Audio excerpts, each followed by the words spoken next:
कल हमने जो बात की थी वो हम क्वेश्चन सोल्व करे थे कॉम्प्लेक्स एनालिसिस के, जिसमें हमने 29 तक क्वेश्चन सोल्व कर लिए थे, जिसमें इसका जो आंसर आया था वो एक परवलय आया था। तो यहाँ तक हम कल बात कर चुके थे। अब बात करते हैं हम नेक्स्ट क्वेश्चन की कि अगला जो क्वेश्चन है वो हमारे पास कह रहा है कि एक फलन है w = fz। तो यहाँ आपको जो क्वेश्चन दे रखा है इसमें एक फंक्शन दिया हुआ है w = fz कि ये आपके पास कोई भी एक फलन है और ये जो फलन है ये z बराबर z0 पर विश्लेषिक है। तो w बराबर fz को क्या बता रखा है, z बराबर z0 पर विश्लेषिक दे रखा है कि z बराबर z0 पर ये क्या आपके पास एनालिटिक फंक्शन है, विश्लेषिक फलन है। तो ये आपको एनालिटिक फंक्शन दे रखा है कि ये आपके पास क्या है, एक विश्लेषिक फलन है, एनालिटिक फंक्शन है।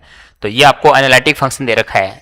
तो कह रहा है तथा अनुकोण गुणधर्म को संतुष्ट नहीं करता है कि फंक्शन आपका एनालिटिक फंक्शन है लेकिन जो अनुकोण प्रतिचित्रण है उसको संतुष्ट नहीं करता, तो f'(z0) का मान क्या होगा। तो अनुकोण प्रतिचित्रण के लिए हमारे पास कंडीशन थी कि जो अनुकोण प्रतिचित्रण होता है उस अनुकोण प्रतिचित्रण की जो कंडीशन थी, अनुकोण प्रतिचित्रण की जो कंडीशन थी वो थी कि अनुकोण प्रतिचित्रण के लिए f' का मान 0 नहीं होना चाहिए for all z belongs to d। जो भी डोमेन में आपके पास z बिलोंग करे, डोमेन के प्रत्येक पॉइंट पे f'(z0) का मान 0 नहीं होना चाहिए। तो अब ये कह रहा है अनुकोण गुणधर्म को संतुष्ट नहीं करता। तो अगर अनुकोण प्रतिचित्रण नहीं होगा, अनुकोण प्रतिचित्रण जो है वो नहीं है, आपका क्वेश्चन क्या कह रहा है, अनुकोण प्रतिचित्रण नहीं है, नहीं है, इसलिए क्या हो जाएगा, f' का मान क्या हो जाएगा, 0 हो जाएगा। कि जिस केस में f' की वैल्यू 0 हो जाएगी उस केस में ये उस पॉइंट के ऊपर अनुकोण प्रतिचित्रण नहीं होगा, अनुकोण प्रतिचित्रण नहीं होगा। कि अगर आपके पास एट z बराबर z0 पर बात करें हम, तो यहां इस f'(z0) का मान क्या हो जाएगा, इस पॉइंट के ऊपर 0 अगर हो जाएगा तो उस केस में ये अनुकोण प्रतिचित्रण नहीं रहेगा। तो आपका क्वेश्चन कह रहा है कि f'(z0) का मान क्या होगा अगर ये अनुकोण नहीं है। तो अनुकोण नहीं है तो f'(z0) की जो वैल्यू है वो आपके पास क्या हो जाएगी, 0 हो जाएगी, 0 हो जाएगी। तो जिस भी पॉइंट पर ये अनुकोण प्रतिचित्रण नहीं होगा, अगर पूरे डोमेन में नहीं है तो डोमेन के प्रत्येक पॉइंट के ऊपर f'(z0) का मान 0 हो जाएगा। तो उसने एक पर्टिकुलर पॉइंट की बात की है, z बराबर z0 पर विश्लेषिक फलन है लेकिन अनुकोण नहीं है। तो जिस बिंदु पर यह अनुकोण नहीं है उस बिंदु पर फलन का मान क्या हो जाएगा, 0 हो जाएगा। तो f'(z0) का मान जो है उसकी डेरिवेटिव का मान 0 हो जाएगा। तो ऑप्शन नंबर ए जो है वो इसका करेक्ट आंसर होगा, करेक्ट आंसर होगा। अब करते हैं नेक्स्ट क्वेश्चन की बात। नेक्स्ट क्वेश्चन जो है वो आपसे क्या कर रहा है, नेक्स्ट क्वेश्चन जो दिया हुआ है वो दिया हुआ है एक प्रतिचित्रण आपके पास w = एक प्रतिचित्रण दे रखा आपको w = e⁻π/4। तो i⁻π/4 इंटू में z दे रखा है कि ये कह रहा है ये आपके पास एक मैपिंग है, एक प्रतिचित्रण है, एक ट्रांसफॉर्मेशन है और इसके द्वारा z समतल में z प्लेन में आपके पास एक लाइन है x = 0 कि ये जो लाइन z प्लेन में है x = 0, इस लाइन का w प्लेन में, w समतल में ये कहां प्रतिचित्रित होगी, यानी w प्लेन में ये जो लाइन बनेगी वो लाइन कहां बनेगी। तो x = 0 लाइन जो है वो w प्लेन में आप के पास कहां मैप करेगी ये देखना है। तो ये देखने के लिए आपको क्या दे रखा है, z प्लेन में आपको एक लाइन दे रखी है कि आपको z प्लेन के अंदर, z प्लेन में, z समतल में एक लाइन दे रखी है x बराबर 0। जो लाइन दे रखी है वो क्या दे रखी है, x बराबर 0। तो z प्लेन में आपको एक लाइन दे रखी है x बराबर 0 और आपको जो मैपिंग दे रखी है, प्रतिचित्रण दे रखा है वो दे रखा है w बराबर क्या है, e⁻π/4 into z, e⁻π/4 into z। ये आपको एक मैपिंग दे रखी है। तो ये कह रहा है इस मैपिंग में कहां प्रतिचित्रित होगी। तो x बराबर 0 अगर मुझे इससे को क्या करना है कि जब भी ऐसी मैपिंग देता है तो मुझे वहां से x और y में कंपेयर करना होता है, यानी uv के अंदर चेंज करना होगा x y को कि z प्लेन में xy होता है और w प्लेन में uv होता है। हमारे पास दो प्लेन थे कॉम्प्लेक्स में कि एक होता हमारे पास z प्लेन, एक होता हमारे पास z प्लेन जिसमें तो हम बोलते हैं x एक्सिस और y एक्सिस। ये तो हमारे पास क्या होता है, z प्लेन होता है। और एक प्लेन होता है uv, एक प्लेन क्या होता है, uv होता है जिसको हम क्या बोलते थे, w प्लेन बोलते थे।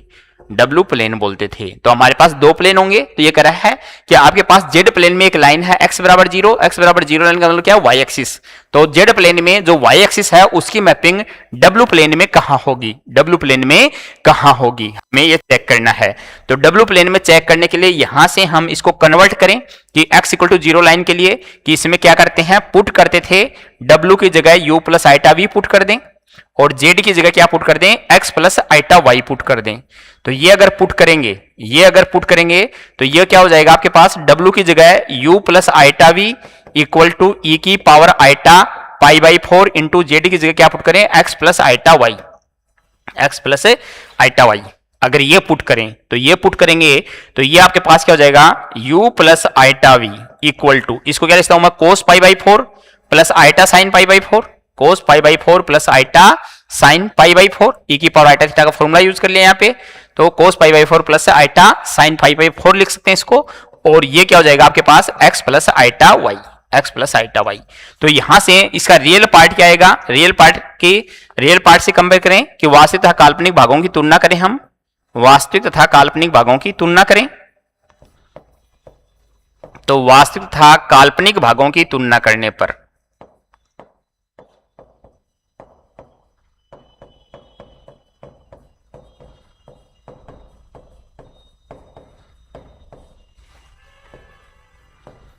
तो इसके रियल पार्ट और इमेजिनरी पार्ट की अगर कंपेयर करेंगे तो इसका रियल पार्ट क्या आएगा, u क्या आएगा। तो u के लिए देखो, इसमें cos पाई बाई 4 की वैल्यू रखें हम पहले, तो cos पाई बाई 4 की वैल्यू क्या आ जाएगी आपके पास 1 by root two, sine pi by 4 की वैल्यू भी 1 बाई रूट टू, तो 1 बाई रूट टू तो दोनों का बाहर आ जाएगा, 1 बाई रूट टू तो दोनों का बाहर आ जाएगा। और यहां से आपके पास, चलो मैं एक लाइन और लिख देता हूं इससे पहले, इसमें मैं पाई बाई 4 की वैल्यू पुट कर देता हूं कि ये क्या बन जाएगा, u प्लस आइटा v। तो u plus iota v equal to ये क्या हो जाएगा 1 by root two plus iota sine pi by 4 का मान 1 by root two into x plus iota y, x plus iota y, ये हो जाएगा। तो यहां से u plus iota v equal to u plus iota v equal to 1 by root two common ले लो दोनों से, तो 1 बाई रूट टू कॉमन आ जाएगा, तो ये बन जाएगा 1 plus iota into x plus iota y, x plus iota y. अब यहां से इसके रियल और इमेजिनरी पार्ट अलग कर लूं कि इसका रियल पार्ट क्या बनेगा और इसका इमेजिनरी पार्ट क्या बनेगा। तो यहां से इसको मैं क्या लिख सकता हूं कि इसमें अगर u देखूंगा कि रियल पार्ट कौन बनेगा, तो रियल पार्ट के लिए देखो जिसमें आपके पास आइटा नहीं आए, जिसमें आपके पास आइटा नहीं आए तो 1 बाई रूट टू तो बाहर आएगा ही, और यहां से देखो एक इस x को इससे मल्टीप्लाई करूंगा तो आइटा नहीं आएगा, तो यहां x आएगा। जब आइटा को आइटा से मल्टीप्लाई करूंगा तो आइटा स्क्वायर -1 हो जाएगा, तो यहां से क्या जाएगा माइनस का y आ जाएगा। तो ये जो पार्ट होगा ये इसका रियल पार्ट बनेगा जिसमें आइटा नहीं आएगा। और इमेजिनरी पार्ट के लिए v फाइंड करूं तो v के लिए इमेजिनरी पार्ट में जिसके लिए आइटा है, तो आइटा किसके साथ आएगा, जब इस आइटा को x से मल्टीप्लाई करूंगा तो आइटा आएगा, और इस y को इस 1 से मल्टीप्लाई करूंगा तो आइटा आएगा। तो आइटा से आइटा की कंपेयर करेंगे तो उधर भी आइटा है, तो v बराबर क्या आ जाएगा 1 बाई रूट टू इंटू ये आ जाएगा आपके पास x प्लस का y, x प्लस का y, ये आ जाएगा x प्लस y। तो ये इसके रियल और इमेजिनरी पार्ट आ गए कि मैंने क्या कर ली, वास्तविक और काल्पनिक भागों की तुलना, वास्तविक व काल्पनिक भागों की तुलना करने पर। तो अगर तुलना करेंगे तो हमारे पास ये uv आ जाएंगे। अब ये uv आ जाएंगे तो मेरे पास लाइन क्या है, x बराबर 0 लाइन है, तो x बराबर 0 रखूंगा तो u बराबर क्या जाएगा माइनस का 1 बाई रूट टू वाई, और v बराबर क्या जाएगा 1 बाई रूट टू वाई, ये आ जाएगा और ये आ जाएगा। तो इसका मतलब यहां से इन दोनों में क्या रिलेशन है, u इसकी जगह ये रख दूं माइनस का v इक्वल टू आपके पास क्या हो जाएगा, इसकी जगह v पुट करूंगा तो u माइनस इधर आएगा तो प्लस बन जाएगा u plus v equal to 0, u plus v equal to 0। या अगर आपको u प्लस वी ऑप्शन में नहीं दे रखा, आपको ऑप्शन इस टाइप का दे रखा है v equal to minus u, तो यहां से देखो इसमें ये आपके पास क्या हो जाएगा, ऑप्शन बनाने के लिए v इक्वल टू यहां क्या रखूं, इसकी वैल्यू क्या हो गई माइनस का u, तो v इक्वल टू क्या जाएगा माइनस यू लाइन के ऊपर प्रतिचित्रित होगी। तो आपके पास x बराबर जो 0 लाइन है वो कहां मैप हो जाएगी, v equal to minus u के ऊपर मैप हो जाएगी। v equal to minus u के ऊपर मैप हो जाएगी। तो ये इसके ऊपर मैप होगी। अगले क्वेश्चन की बात करते हैं। अगला क्वेश्चन जो है वो आपको एक प्रतिचित्रण दे रखा है, एक प्रतिचित्रण दे रखा है w बराबर e की पावर आइटा पाई बाई 3। अच्छा, यहां थोड़ी सी मिसप्रिंट है इस क्वेश्चन में, आपकी पीडीएफ के अंदर भी ये सही कर लेना कि मिसप्रिंट क्या है, कि ये जो है ये आएगा e की power iota pi by 3 into z. तो जेड के बिना मैपिंग बनेगी नहीं, जेड के बिना मैपिंग बनेगी नहीं, तो ये आएगा w बराबर e की power iota pi by 3 into z. और यहां जो है ये भी मिसप्रिंट है, ये जो लाइन है ये लाइन आपके पास क्या रहेगी, ये जो लाइन रहेगी वो ओनली इतनी है, रूट केवल 3 के ऊपर है, root 3x plus y, root 3x plus y equal to 0। ये आपके पास केवल इतनी लाइन है, root 3x plus y equal to 0। तो ये मिसप्रिंट है इस क्वेश्चन में, तो ये मिसप्रिंट आप सही कर लेना कि e की power iota pi by 3 into z. और ये जो लाइन लिखी हुई है इसकी जगह आएगा root 3x plus y equal to 0 line. ये लाइन कहां मैप करेगी, ये लाइन कहां मैप करेगी। तो यहां से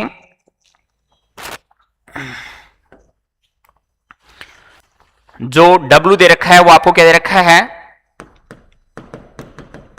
W इक्वल टू दिया हुआ है e की power iota pi by 3 into z, e की power iota pi by 3 into z. अब इस लाइन को चेक करना है, तो इसका मतलब मुझे यूवी में बनानी है, जो ऑप्शन है वो यूवी में आपके पास। तो एक्स वाई में क्या रिलेशन आएगा, यूवी में क्या संबंध आएगा, वही रियल पार्ट अलग करना है, इमेजिन पार्ट अलग करना है, कि इसके वास्तविक और काल्पनिक भागों की तुलना करते थे हम मैपिंग में। तो ये प्रतिचित्रण दिया हुआ है, तो इसमें क्या करेंगे, पुट करेंगे W बराबर क्या u प्लस आइटा वी और Z बराबर क्या x प्लस आइटा वाई। तो हमारे पास एक रिलेशन आ जाएगा, यानी इससे uv की वैल्यू फाइंड करेंगे, uv की वैल्यू क्या आएगी, uv की वैल्यू क्या आएगी। तो यहां से W की जगह रखेंगे u plus iota V, e की पावर आइटा पाई बाई 3 का मतलब क्या हो जाएगा cos pi by 3 plus iota sine pi by 3, cos pi by 3 plus iota sine pi by 3, e की पावर आइटा थीटा का फॉर्मूला यूज कर लिया, इंटू जेड का मतलब क्या है x plus iota Y, x plus iota Y. तो यहां मैंने e की पावर आइटा थीटा का फॉर्मूला यूज किया है कि e की पावर आइटा थीटा होता है cos theta plus iota sine theta, cos theta plus iota sine theta. तो थीटा की जगह पाई बाई 3 था। अब कोस पाई बाई 3 की वैल्यू, कोस पाई बाई 3 की जो वैल्यू होती है वो क्या होगी 1/2 plus iota sine pi by 3 की value root 3/2, root 3/2 into x plus iota y, x plus iota Y. तो यहां से इसके रियल और इमेजिनरी पार्ट अलग अलग करेंगे। तो देखो रियल और इमेजिनरी पार्ट अलग करेंगे, तो इसको मल्टीप्लाई करें हम। तो देखो 1/2 तो बाहर दोनों से कॉमन ले लूं, तो 1/2 तो कॉमन आ जाएगा। देखो इसको मल्टीप्लाई करोगे 1/2 बाहर कॉमन ले लूं तो अंदर क्या बच जाएगा 1 plus root 3 iota, 1 plus root 3 iota into x plus iota y, केवल ये बचेगा आपके पास। तो ये बचेगा तो आपसे के पास यहां से क्या जाएगा u plus iota v equal to 1/2 into, इसको मल्टीप्लाई कराओ तो x को करवाओगे तो नहीं आएगा, जब आइटा को आइटा से करवाओगे तो माइनस का रूट 3y हो जाएगा, ये टर्म आएगी। जब आप x को इसके साथ करवाओगे तो प्लस आइटा कॉमन आ जाएगा तो रूट 3x आ जाएगा, और जब y को इसके साथ करवाओगे तो आइटा तो मैंने बाहर ले रखा है प्लस का y आ जाएगा। तो यानी यहां आइटा जिसमें आएगा वो पार्ट हमने अलग कर लिया और जिसमें आइटा नहीं आएगा वो पार्ट हमने अलग कर लिया। तो यहां से अगर मैं वास्तविक काल्पनिक भागों की तुलना करूं, वास्तविक व काल्पनिक भागों की तुलना करें यहां पे कि दो कॉम्प्लेक्स नंबर अगर बराबर हैं तो उनका रियल पार्ट के बराबर होगा और इमेजिनरी पार्ट के बराबर होगा, इमेजिनरी पार्ट के बराबर होगा। तो इसके वास्तविक का काल्पनिक भागों की तुलना करें तो आपके पास क्या जाएगा u इक्वल टू तो आ जाएगा u equal to 1/2 into x minus root 3y आ जाएगा, और v इक्वल टू क्या जाएगा 1/2 into root 3x plus y आ जाएगा, रूट 3x प्लस y आ जाएगा, ये आ जाएगा। अब आपको जो लाइन दे रखी है वो लाइन ये दे रखी है कि जो लाइन है root 3x plus y equal to 0 वो कहां मैप होगी। तो ये देखो ये सेम लाइन आपके पास ये रही, तो root 3x plus y equal to 0 put करूंगा तो आपके पास क्या जाएगा v बराबर 0 आ जाएगा। तो ये जो लाइन मैप होगी वो किसके ऊपर मैप होगी, v इक्वल टू 0 के ऊपर मैप होगी। तो आपकी पीडीएफ में जो है वो क्वेश्चन मिसप्रिंट है ये, तो इसको थोड़ा सा सही कर लें, इसको सही कर लेना कि इसके पास आपके पास जो आएगा वो v इक्वल टू 0 आएगा। u इक्वल टू 0 लाइन के ऊपर मैप होगी। चलते हैं हम नेक्स्ट क्वेश्चन के ऊपर। अगला क्वेश्चन क्या है? अगला क्वेश्चन कह रहा है आपके पास एक W दे रखा है से जेड समतल में रेखा x बराबर a का प्रतिच्छेदन W समतल में निम्नलिखित में से किस रेखा पर होगा? तो आपको वापस वही x बराबर a लाइन को चेक करना है कि x बराबर a लाइन जो है वो z प्लेन में है, वो w प्लेन में कहां बनेगी, w प्लेन में कौन सी लाइन के ऊपर मैप करेगी। तो आपको u की वैल्यू फाइंड करनी है। सही ऑप्शन में u है, इसका मतलब रियल और इमेजिनरी पार्ट अलग करके आपको u फाइंड करना है। तो क्योंकि यहां w जो दे रखा है वो आपको क्या दे रखा है, w इक्वल टू दे रखा है z प्लस 1 माइनस आइटा। तो इसमें हम पुट कर दें w की जगह तो u प्लस आइटा v और z की जगह x प्लस आइटा y, तभी हमें x y और u v में एक रिलेशन का पता चलेगा। तो यहां से u plus iota v equal to x plus iota y plus 1 minus iota. तो यहां से इसको क्या लिखते हैं, u plus iota v equal to x plus 1 को तो अलग कर लूं और प्लस आइटा इसमें से कॉमन ले लूं तो y माइनस 1 अलग हो जाएगा। तो रियल पार्ट के बराबर होगा, तो u बराबर तो क्या जाएगा x प्लस 1 हो जाएगा और v बराबर क्या जाएगा y माइनस 1 हो जाएगा, y माइनस 1 हो जाएगा। तो आपको लाइन क्या दे रखी है, आपको लाइन दे रखी है x equal to a line. तो जो लाइन दे रखी है x इक्वल टू a, ये लाइन कहां मैप करेगी, तो x इक्वल टू a इसमें रखेंगे तो u बराबर क्या जाएगा a plus 1। x equal to a put करेंगे तो x ओनली u के अंदर है तो u इक्वल टू क्या जाएगा a प्लस 1। तो ये इस लाइन के ऊपर मैप होगी। ऑप्शन नंबर सी जो है वो करेक्ट आंसर होगा। तो मैपिंग का क्वेश्चन सबसे आसान होता है, बस आपको w की जगह u प्लस आइटा v रखना होता है, z की जगह x प्लस आइटा y रखना होता है, तो उसे uv की वैल्यू फाइंड करनी होती है। तो जो भी x y में रिलेशन दे रखा है उस रिलेशन से uv में रिलेशन बनाना है कि uv में जो रिलेशन आएगा वो क्या आएगा, uv में जो भी रिलेशन आएगा वो क्या आएगा। अब चलते हैं नेक्स्ट क्वेश्चन के ऊपर। नेक्स्ट क्वेश्चन क्या है, तो नेक्स्ट क्वेश्चन आपको इस बार पूछ रहा है y बराबर b लाइन। तो y बराबर b लाइन पूछ रहा है कि y बराबर b लाइन कहां मैप होगी, y बराबर b लाइन कहां मैप होगी। और शायद ये w भी आपका सेम ही है, z plus 1 minus iota, z plus 1 minus iota यही है। तो यही आपके पास v की वैल्यू ये हो जाएगी लास्ट क्वेश्चन से, v equal to y minus 1 है तो y equal to b put करोगे तो v equal to b minus 1 आ जाएगा। तो आप देख लो आप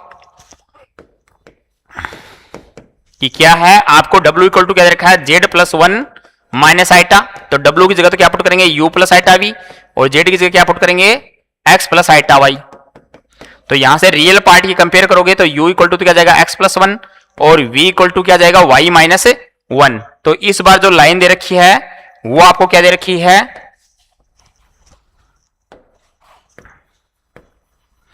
कि आपको लाइन जो दे रखी है वो दे रखी है y equal to b line. तो y इक्वल टू b रखोगे तो v इक्वल टू क्या जाएगा b माइनस 1, इस लाइन के ऊपर मैप होगी। तो सेम वही क्वेश्चन था, तो v equal to b minus 1 option number B आ जाएगा। एक में x इक्वल टू a कर दिया, एक में y इक्वल टू b कर दिया, तो ये लाइन इसके ऊपर मैप होगी। अगला क्वेश्चन क्या कर रहा है, अगला क्वेश्चन कह रहा है आपके पास एक प्रतिच्छेदन w बराबर 1/z के अंतर्गत z समतल में एक रेखा है y इक्वल टू 1/4 कि ये जो लाइन है y इक्वल टू 1/4 इसकी मैपिंग कहां होगी, इसकी मैपिंग कहां होगी। और uv में ऑप्शन दे रखे हैं, इसका मतलब इसे uv फाइंड करें हम तो आपको जो w दे रखा है वो w दे रखा है 1/z, w इक्वल टू दे रखा है 1/z। तो यहां से y इक्वल टू 1/4 दे रखा है तो y फाइंड कर लूं मैं uv की बजाय, या uv भी फाइंड करोगे तो आपके पास क्या जाएगा, उसको xy में चेंज कर सकते हैं। तो इसमें क्या कर दूं मैं, पुट कर दूं, दोनों तरीके हैं, जो भी आपको अच्छा लगे कैसे भी कर लो, चाहे एक्स वाई फाइंड कर लो चाहे uv फाइंड कर लो। तो इसमें w इक्वल टू पुट कर दूं क्या u plus iota v, w equal to put कर दूं u प्लस आइटा v और z इक्वल टू क्या मान ले x प्लस आइटा y होता है हमारे पास। ये अगर इसके अंदर पुट कर दें हम तो यहां से इसमें ये क्या बन जाएगा u plus iota v, u plus iota v equal to 1/x plus iota y, x plus iota y। तो यहां से इसको ऊपर नीचे x माइनस आइटा y से मल्टीप्लाई कर लें, क्योंकि रियल पार्ट कंपेयर कर पाएंगे जब ये भी a प्लस आइटा b जैसा हो जाए तभी कंपेयर कर पाएंगे हम। तो u plus iota v equal to ये बन जाएगा। तो आपको चाहिए x y, y equal to 1/4 line है तो यहां से या तो u v फाइंड कर लो या x प्लस आइटा y को इधर ले आओ और u प्लस आइटा v को इधर ले भेज दो। और ज्यादा आसान हो जाएगा। इसको किससे मल्टीप्लाई कर दूं, u माइनस आइटा v से ऊपर नीचे मल्टीप्लाई कर दूं इसके कंजुगेट से, तो इसके संयुग्मी से मल्टीप्लाई करोगे तो x plus iota y equal to, यहां से क्या बन जाएगा, ऊपर तो u माइनस आइटा v बन जाएगा, नीचे क्या बन जाएगा a plus b, a minus b, तो a square minus b square करोगे तो आइटा स्क्वायर प्लस आ जाएगा, माइनस बन आ जाएगा, प्लस आ जाएगा u square plus v square, तो यानी यहां से आ जाएगा x plus iota y equal to u upon u square plus का v square plus iota into minus का v upon u square plus का v स्क्वायर। तो आपको क्या चाहिए, ओनली इस बार y चाहिए, y इक्वल टू 1/4 दे रखा है, तो यहां से कंपेयर करोगे तो यहां से y की वैल्यू क्या आ जाएगी, आइटा वाला पार्ट, तो y की वैल्यू आ जाएगी माइनस का v upon u square plus v square, ये आपके पास y की वैल्यू आ जाएगी।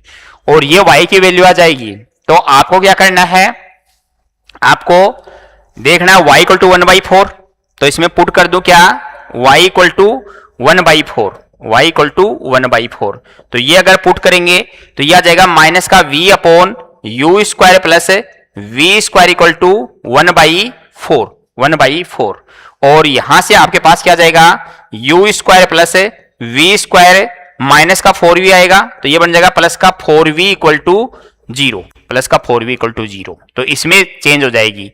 तो जो वर्त आएगा वो आपके पास ये वर्त की समीकरण है, u में दो घात की समीकरण है, तो आपके पास जो लाइन आई y इक्वल टू 1/4 वो कौन से सर्किल के अंदर चेंज होगी, वर्त के अंदर चेंज होगी, और जो वर्त आएगा वो आपके पास ऑप्शन नंबर डी वाला करेक्ट होगा।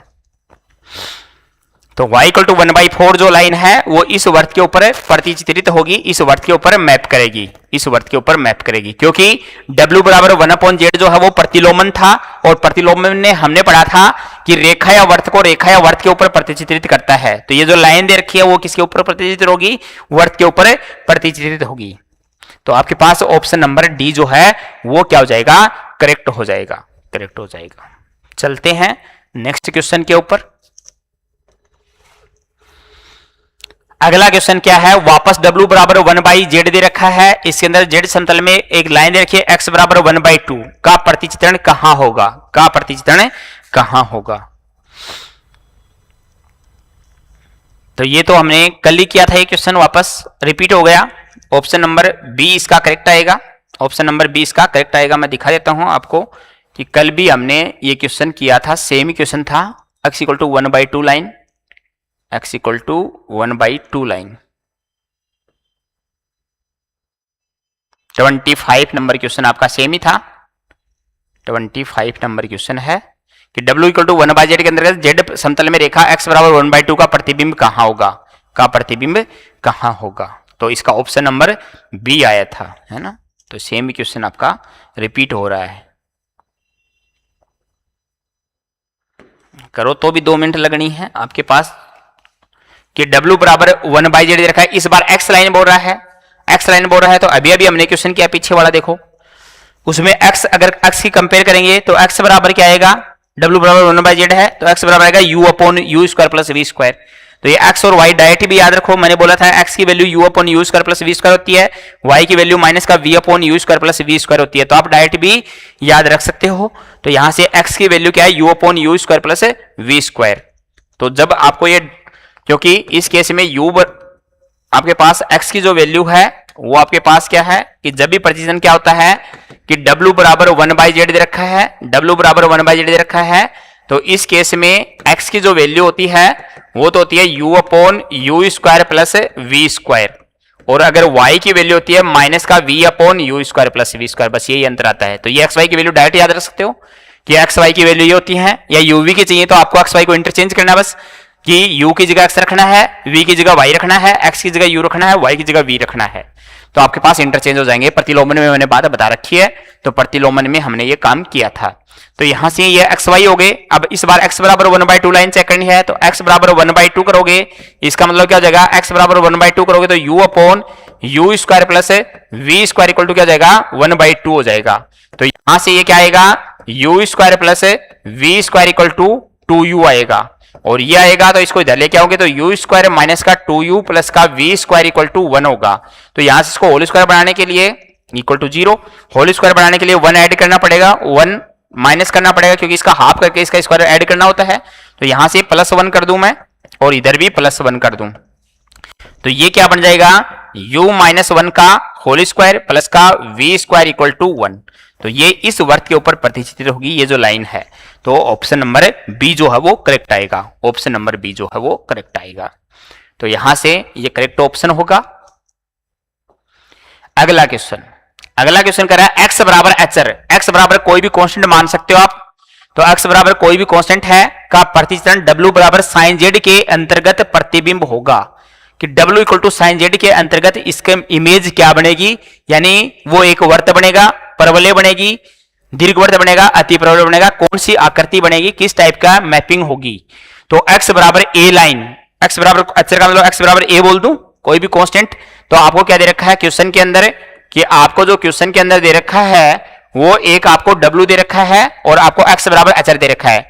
तो आपको दे रखा है x बराबर अचर यानी कांस्टेंट है, इसका मतलब मैं बोल देता हूं कि इंप्लाइज x बराबर a कोई कांस्टेंट है। x बराबर a को चेक कर लूं मैं कि x बराबर a की मैपिंग कहां होगी इस प्रतिचित्रण के अंतर्गत। कि आपको w चेंज करके देंगे तो जो w दिया हुआ है वो w यहां क्या दिया हुआ, w equal to sine z दे रखा है, w equal to sine z दे रखा है। तो ये आपको w दे रखा है और ये w दे रखा है। तो इसको मैं चेंज करता हूं, कि इसके अंदर क्या करें, पुट करें w की जगह तो u प्लस आइटा v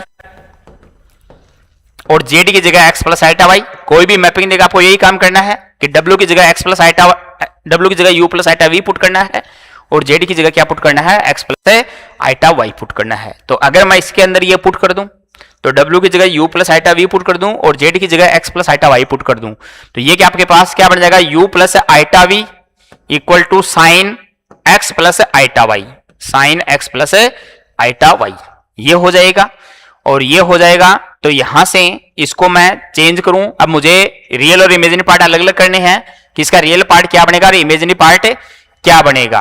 तो क्योंकि आपको क्या चाहिए, आपको x equal to a line को देखना है, x equal to a line कहां मैप होगी। तो x equal to a line को देखना है, uv फाइंड करने पड़ेंगे। तो uv फाइंड करने के लिए u प्लस आइटा v जो w प्लेन में देखना है वो कह रहा है w प्लेन में कहां मैप करेगा, क्योंकि z प्लेन में तो दे रखा आपको x बराबर a, x बराबर कांस्टेंट कोई भी कांस्टेंट मान लो, a कोई जरूरी नहीं है। तो u plus iota v equal to sine a plus b का फॉर्मूला लगा दूं तो sine a cos b, sine a cos b plus cos a sine b, sine b। तो यहां से हमने ये फॉर्मूला यूज कर लिया, ये फॉर्मूला यूज कर लिया। अब यहां से कोस आइटा थीटा, कोस आइटा y, तो कोस आइटा थीटा होता है आपके पास कोस हाई पैराबोलिक y के बराबर, कोस हाई पैराबोलिक y के बराबर। और साइन आइटा y का जो फॉर्मूला होता है, साइन आइटा थीटा होता है iota sine hyperbolic y के बराबर, iota sine hyperbolic y के बराबर। तो यानी थीटा अगर लिखो तो यहां थीटा लिख सकते हो कि जैसे मैं थीटा में लिख दूं फॉर्मूला कि कोस आइटा थीटा का जो फॉर्मूला होता है वो होता है कोस हाई पैराबोलिक थीटा के बराबर और साइन आइटा थीटा का जो फॉर्मूला होता है वो होता है iota sine hyperbolic theta के बराबर। तो ये इनके अंदर रिलेशन है, इनके अंदर रिलेशन है। तो आपको आइटा में लिख के दे रखे हैं, क्योंकि अब आइटा को आप इसको ऐसा बनाओगे x प्लस आइटा y जैसा बनाओगे तभी तो कंपेयर कर पाओगे रियल पार्ट के रियल पार्ट से, इमेजिनरी पार्ट के इमेजिनरी पार्ट से। तो यहां से इसको मैं कहता हूं u plus iota v equal to sine x into cos iota theta बराबर कोस हाई पैराबोलिक थीटा। तो इसको लिखता हूं cos hyperbolic y, cos hyperbolic y plus ये क्या बनेगा iota sine hyperbolic y, theta की जगह y है तो ये क्या बन जाएगा आइटा कोस x into sine hyperbolic y, high parabolic y। अब ये आपके पास रियल और इमेजिनरी पार्ट की तुलना कर सकते हो कि वास्तविक व काल्पनिक भागों की तुलना कर सकते हैं, रियल एंड इमेजिनरी पार्ट्स। तो comparing real and imaginary parts, वास्तविक व काल्पनिक भागों की तुलना करने पर।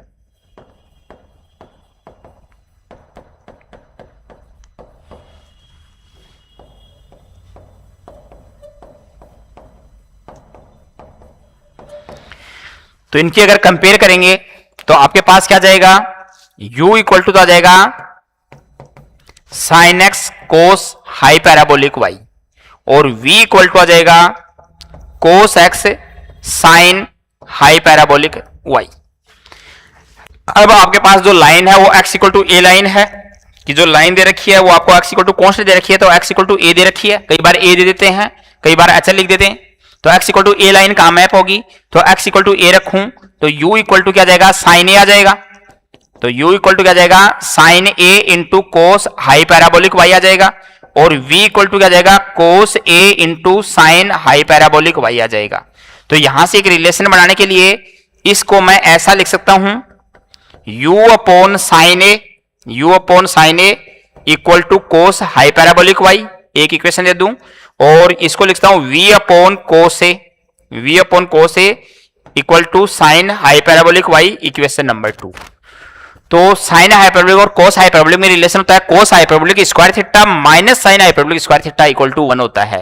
तो अगर मैं क्या करूं इक्वेशन 1 का स्क्वायर कर दूं और माइनस कर दूं इक्वेशन 2 का स्क्वायर करके, तो लेफ्ट हैंड साइड में क्या जाएगा u square upon sine square A minus v square upon cos square A, और ये क्या बन जाएगा cos hyperbolic square theta minus sine hyperbolic square theta की वैल्यू 1 बन जाएगी।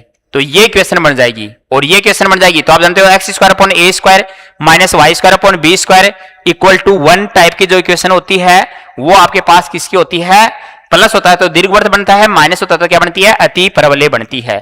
तो ये आपके पास किसकी इक्वेशन आ गई अति परवलय की इक्वेशन आ गई, हाई पैराबोला की इक्वेशन आ गई। तो ये आपके पास क्या बनेगी अति परवलय बन जाएगी, अति परवलय बन जाएगी। तो ये आपके पास क्या आएगा एक इलिप्स आएगा, सॉरी हाई पैराबोला आएगा, तो ये आपके पास अति परवलय के ऊपर मैप करेगी। तो ये वैसे भी इंपॉर्टेंट क्वेश्चन है, ज्यादातर बच्चे तो उसको डायरेक्ट याद रखते हैं x equal to w equal to sin z प्रतिबिंब दिया हुआ है तो आपके पास क्या बनती है अति परवलय बनती है, अति परवलय बनती है। और y इक्वल टू बी दे दे x की बजाय, तो y इक्वल टू बी दे दे तो दीर्घवृत्त बनता है, दीर्घवृत्त बनता है, क्योंकि यहाँ y इक्वल टू बी रखोगे तो उस केस में sine square x plus cos square x बनेगा, तो यहाँ माइनस की जगह प्लस आ जाएगा, तो उस केस में क्या बनता है दीर्घवृत्त बनता है। तो डायरेक्टली आप याद रख सकते हो, नोट डाल के लिख लो कि अगर आपको मैपिंग इस टाइप की दे, हालांकि वैसे मैंने यहां w equal to sine Z दे, w equal to sine Z दे और लाइन दे x बराबर a, x बराबर a, तो ये किस में मैप होती है कि इसकी जो मैपिंग आएगी वो मैपिंग किसके ऊपर मैप होगी, ये आपके पास x equal to a map होगा अति परवलय के ऊपर, अति परवलय के ऊपर। उस केस में तो आपके पास आंसर ही आएगा। और अगर लाइन की बात करें y equal to B line, अगर ये लाइन दे x इक्वल टू a और अगर ये लाइन दे y इक्वल टू कोई भी कांस्टेंट बोल दे b लाइन, तो मैपिंग कहां होगी कि इसकी जो मैपिंग होगी वो आपके पास किसके ऊपर आएगी दीर्घवृत्त के ऊपर आएगी। उस केस में आपका आंसर क्या आएगा दीर्घवृत्त आएगा। वर्णादि तरीका मैंने बताई दिया, वर्णादि तरीका मैंने बताई दिया।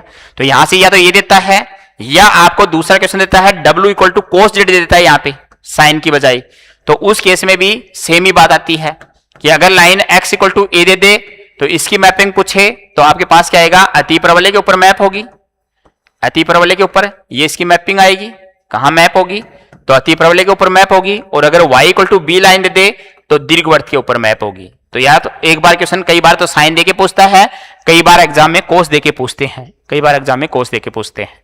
तो जब साइन जेड दिया हो w equal to sine Z और x equal to a line दी हुई हो तो अति परवलय आएगी, y equal to b line दी तो दीर्घवृत्त आएगा। जब कोस जेड दिया हो तो x equal to a line पे अति परवलय, y equal to b line पे दीर्घवृत्त, तो यही आपके पास आएगा। तो ये बात की हमने 37 नंबर क्वेश्चन तक। तो नेक्स्ट क्वेश्चन की बात करते हैं हम। नेक्स्ट क्वेश्चन हमारा क्या है,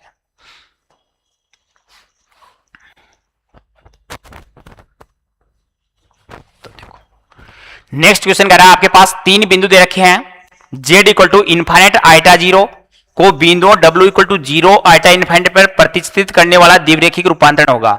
तो मैंने बताया जब भी आपको इस टाइप की मैपिंग दे कि आपके पास z के 3 बिंदु दे रखे हैं, कि z प्लेन में आपके पास 3 बिंदु दे रखे हैं, तो z प्लेन में आपको 3 बिंदु दे रखे हैं। तो पहले बिंदु क्या बोलेंगे z1 कि z1 बराबर क्या दे रखा है इन्फाइनाइट, दूसरा बिंदु क्या रखा z2, z2 बराबर क्या दे रखा आइटा, तीसरा बिंदु क्या दे रखा z3, z3 बराबर 0। ये कह रहा है 3 बिंदु, किन बिंदुओं पे जाना चाहिए w प्लेन में ये बिंदु बढ़ने चाहिए, w प्लेन में मैपिंग क्या आनी चाहिए इन बिंदुओं पर होनी चाहिए कि w1 का मान तो क्या आना चाहिए 0 आना चाहिए पहला बिंदु, w2 क्या मैप होना चाहिए, w2 आपके पास आइटा के ऊपर मैप होना चाहिए और w3 आपका कहां मैप होना चाहिए इन्फाइनाइट के ऊपर मैप होना चाहिए। तो ये कह रहा है जब भी ऐसा बोले और आपको क्या पूछे द्विरेखिक रूपांतरण पूछे, द्विरेखिक रूपांतरण पूछे तो हम डायरेक्टली क्या करेंगे कि z इक्वल टू इन्फाइनाइट रखने पे w बराबर 0 मिलना चाहिए। मुझे जो भी मैपिंग दे रखी है उस मैपिंग से क्या मिलना चाहिए, z बराबर इन्फाइनाइट रखने पे w बराबर 0 मिलना चाहिए। तो देखो पहले ऑप्शन में z इक्वल टू इनफाइनाइट रखोगे, w बराबर 0 मिल रहा है, इसका मतलब इससे मिल रहा है, इससे भी मिल रहा है, इससे भी मिल रहा है, इससे भी मिल रहा है, तो पहले ऑप्शन से तो मिल रहा है। लेकिन जैसे ही z बराबर आइटा रखोगे तो w बराबर क्या मिलना चाहिए, आइटा। बस वो पॉइंटों को नाम दे रखा 1 2 तो हमने, तो z इक्वल टू आइटा रखने पे यानी आइटा की इमेज कहां जा रही है, आइटा के ऊपर जा रही है, ऐसी मैपिंग देखनी है। जीरो की इमेज इनफाइनाइट के ऊपर जाए ऐसी मैपिंग देखनी है, तो जीरो वाले में कोई दिक्कत नहीं है, ये आपको आइटा वाली इमेज आइटा के ऊपर जानी चाहिए। तो जैसे ही यहां आइटा रखोगे तो ये आपके पास क्या आएगा, w equal to 1 upon iota, और इसको ऊपर नीचे आइटा से मल्टीप्लाई करोगे तो आपके पास क्या जाएगा, आइटा स्क्वायर माइनस आइटा आएगा। इसका मतलब ये ऑप्शन नहीं हो सकता, ये ऑप्शन नहीं हो सकता। इसमें अगर आइटा रखोगे तो यहां से w बराबर क्या जाएगा, बस ये 2 से तो मल्टीप्लाई होकर आया है, तो माइनस का 2 आइटा आएगा, तो ये ऑप्शन भी नहीं हो सकता। यहां से आपके पास w बराबर क्या जाएगा, प्लस का 2 आइटा आ जाएगा, तो ये ऑप्शन भी नहीं हो सकता। तो केवल ऑप्शन नंबर बी बचता है जो आपको आइटा देगा, बाकी में कोई दिक्कत नहीं है। तो ऑप्शन बी से अगर आप काम करोगे कि बाई ऑप्शन बी से आप देख सकते हो कि आप z इक्वल टू इनफाइनाइट रखोगे, z इक्वल टू इनफाइनाइट रखोगे तो ऑप्शन बी से w आपको क्या मिल जाएगा, 0 मिल जाएगा, w आपको क्या मिल जाएगा, 0 मिल जाएगा। और ऑप्शन बी में z इक्वल टू आइटा रखोगे तो w इक्वल टू क्या मिल जाएगा, आपको आइटा मिल जाएगा, और z इक्वल टू 0 रखोगे तो आपको w इक्वल टू क्या मिल जाएगा, इनफाइनाइट मिल जाएगा। तो इसका मतलब आपके पास एक ही ऑप्शन ऐसा है जो इस बात को, इन तीनों पॉइंट्स को संतुष्ट करेगा, इन तीनों पॉइंट को संतुष्ट करेगा। तो आपके पास ऑप्शन नंबर बी ही ऐसा ऑप्शन है जो इन तीन बिंदुओं के ऊपर प्रतिचित्रित करेगा। और ऐसा क्वेश्चन एग्जाम में ज्यादातर पूछा जाता है, अधिकतर पूछा जाता है, जो बहुत इजी क्वेश्चन होता है कॉम्प्लेक्स एनालिसिस का, चाहे फर्स्ट ग्रेड हो चाहे आपकी सेकंड ग्रेड हो, कोई सी भी एग्जाम हो, first grade second grade college lecture तक की एग्जामों में ऐसे क्वेश्चन पूछे जाते हैं कि आपके पास, क्योंकि टॉपिक तो वही है सेम। तो अगले बात करते हैं हम नेक्स्ट क्वेश्चन के ऊपर। नेक्स्ट क्वेश्चन क्या कहता है, अगला क्वेश्चन आपके पास जेड प्लेन में काल्पनिक एक्स का रूपांतरण।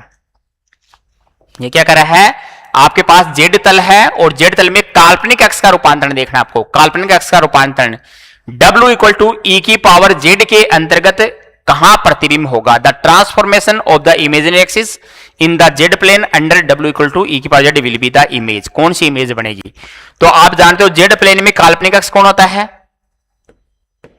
जेड प्लेन में क्या कह रहा है, काल्पनिक एक्स। काल्पनिक एक्स का मतलब होता है आपके पास जेड प्लेन में दो एक्सिस होते हैं, एक्स एक्सिस और वाई एक्सिस। तो काल्पनिक एक्स किसको बोलते हैं, काल्पनिक एक्स का मतलब है वाई एक्सिस। काल्पनिक एक्स का मतलब होता है वाई एक्सिस। और वाई एक्सिस पर आप जानते हो कि वाई एक्सिस की जो समीकरण होती है वो क्या होती है, वाई एक्सिस का समीकरण होता है एक्स बराबर 0। तो यानी आपसे x बराबर 0 लाइन के लिए पूछ रहा है कि x बराबर 0 लाइन जो होती है वो इस प्रतिचित्रण के अंतर्गत कहां पर मैप होगी, कहां पर मैप होगी। तो आपको x इक्वल टू 0 लाइन के लिए पूछ रहा है, x इक्वल टू 0 लाइन जो है वो कहां मैप करेगी, x इक्वल टू 0 लाइन कहां मैप करेगी। तो x इक्वल टू 0 लाइन की बात करें तो जो w दे रखा है उससे क्या फाइंड करें, uv फाइंड करें हम, तो तभी तो पता चलेगा कहां मैप होगी। तो w बराबर क्या दे रखा है, e की पावर z, तो इसमें पुट कर दें। जब भी मैपिंग की बात करें तो आपको बस कुछ नहीं करना, जो भी w दे रखा है उसमें u plus iota v put कर दो, z की जगह x plus iota y put कर दो, उससे uv या xy फाइंड कर लो। तो यहां से w की जगह u plus iota v put करें, z की जगह क्या पुट करें, x plus iota y put करें, x plus iota y put करें। तो यहां से क्या बन जाएगा, e की पावर x इंटू e की पावर आइटा y, और ये क्या बन जाएगा, e की पावर x इंटू e की पावर आइटा थीटा का cos theta plus iota sine theta, तो cos y plus iota sign y ये बन जाएगा। तो u प्लस आइटा v बराबर ये आ जाएगा। तो इसका मतलब वास्तविक काल्पनिक भागों की तुलना करोगे तो यहाँ u की वैल्यू क्या जाएगी, u बराबर तो क्या जाएगा, e की पावर x कोस y आ जाएगा, ये तो u आ जाएगा, और v बराबर क्या जाएगा, e की पावर x साइन y आ जाएगा, v बराबर e की पावर x साइन y आ जाएगा। तो यहां से बात करें अगर हम रियल और इमेजिनरी पार्ट की, रियल और इमेजिनरी पार्ट की, तो यहां से आपके पास x बराबर 0 की बात कर रहा है कि x बराबर 0 लाइन, x बराबर 0 दैट इज, इसका मतलब क्या है, वाई एक्सिस। वाई एक्सिस की तो बात कर रहा आपसे, काल्पनिक अक्ष की, कि वाई एक्स कहां मैप करेगा, वाई एक्स कहां मैप करेगा।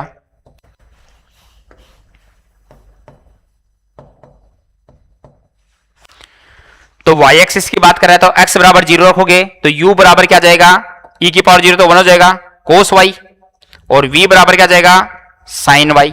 v बराबर क्या जाएगा, साइन वाई। ये आ जाएगा, ये दो इक्वेशन आ गई। अब इसमें एक्स वाई तो हटाना ही आपको, तो एक्स वाई कैसे हटेगा, स्क्वायर करके ऐड कर दूं मैं दोनों को, तो क्या कर दूं, 1 का स्क्वायर प्लस 2 का स्क्वायर, तो ये क्या आ जाएगा, u square plus v square equal to 1। ये आपके पास एक वर्त है, और कैसा वर्त है, एकल वर्त है, एकक वर्त है, जिसकी त्रिज्या इकाई है और केंद्र 0 0 है, तो इसको क्या बोलते हैं, एकक वर्त, यूनिट सर्किल, यूनिट सर्किल। तो ये कह रहा काम मैप होगा, तो इकाई वर्त के ऊपर मैप होगा, यूनिट सर्किल के ऊपर मैप होगा, कि न तो ये पैराबोला है न ये हाइपरबोला है, कोई भी सर्किल नहीं, क्योंकि इसकी त्रिज्या 1 है, इसलिए इसको बोलते हैं यूनिट सर्किल, यूनिट सर्किल। तो ये आपके पास बनेगा u square plus v square equal to 1, या इसको ऐसा भी लिखा सकते हैं कि ये किसका मोड है, W का, तो मोड W बराबर 1, मोड W बराबर 1, क्योंकि मोड Z बराबर 1 होता है जेड प्लेन में हम, तो उसको यूनिट सर्किल बोलते हैं, तो मोड W बराबर 1। तो आपके पास हो सकता है ऐसा ऑप्शन भी दे दे, मोड W बराबर 1, एक कलवर्थ न देके एग्जाम में, तो एक ही बात है, या ये ऑप्शन दे दे, या ये ऑप्शन दे दे, या यूनिट सर्किल नाम दे दे, यूनिट सर्किल नाम दे दे। चलते हैं 39 क्वेश्चन हो गए, नेक्स्ट क्वेश्चन के ऊपर। Next question RPSC first grade 2022 में आया हुआ है, निम्न में से कौन सा परसमादी फलन नहीं है, कौन सा हार्मोनिक फंक्शन नहीं है। तो हार्मोनिक फंक्शन में हमने क्या बोला था कि वो क्या करना चाहिए, लाप्लास समीकरण को संतुष्ट करना चाहिए, लाप्लास समीकरण तो संतुष्ट करनी चाहिए, मस्ट कंडीशन है उसकी है कि वो लाप्लास समीकरण को संतुष्ट करे, तब हम उसको हार्मोनिक फंक्शन बोलेंगे, हम उसको हार्मोनिक फंक्शन बोलेंगे। तो यहां से देखो कि कौन सा फंक्शन आपके पास लाप्लास समीकरण को संतुष्ट करता है, कौन सा नहीं करता। तो ये परसमादी फलन नहीं है, पूछ रहा है कौन सा परसमादी फलन नहीं है, कौन सा परसमादी फलन नहीं है। तो ऑप्शन ए से ही बात करें हम, ऑप्शन ए से ही बात करें हम, तो ऑप्शन ए में देखो u इक्वल टू गिवन है x square plus y square, तो यहां से क्या फाइंड करूं, del u by del x क्या जाएगा 2x, और del 2u by del x square, del 2u by del x square क्या जाएगा 2 आ जाएगा। ऐसे ही del u by del y find करूं, तो del u by del y क्या जाएगा 2y, और क्या फाइंड करूं, del 2u by del y square find करूं, तो वो भी क्या जाएगा 2 आ जाएगा। तो इन दोनों को ऐड करूं, क्योंकि लाप्लास समीकरण क्या होता है, del 2u by del x square plus del 2u by del y square बराबर 0 आना चाहिए। तो ये कितना आ रहा है 4 आ रहा है, जो 0 नहीं है। इसका मतलब जो u दे रखा है, ये u जो है वो लाप्लास समीकरण को संतुष्ट नहीं करता है, लाप्लास समीकरण को संतुष्ट नहीं करता है।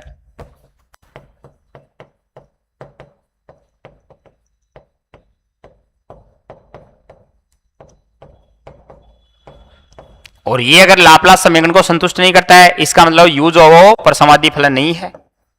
ये पूछ रखा है कौन सा हार्मोनिक फंक्शन नहीं है, तो पहला ही नहीं हुआ। देखो दूसरे में हो जाएगा कि ये पॉजिटिव आएगा, ये -2 आएगा, तो 2 -2 आएगा तो दूसरा हो जाएगा, उसमें माइनस आ गया, तो ये लाप्लास समीकरण को संतुष्ट करता है।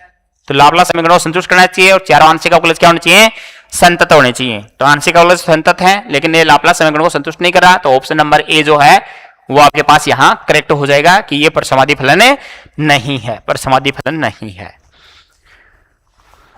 बाकी में कोई दिक्कत नहीं आएगी, ये सबके सब परसमादी फलन हैं, सबके सब हार्मोनिक फंक्शन हैं, सबके सब हार्मोनिक फंक्शन है। क्योंकि परसमादी फलन वो होगा जो किसी विश्लेषिक फलन का वास्तविक भाग बनेगा। विश्लेषिक फलन का वास्तविक भाग भी बनना चाहिए कि ऐसा फंक्शन जिसका रियल पार्ट ये बने, जिसका रियल पार्ट ये बने।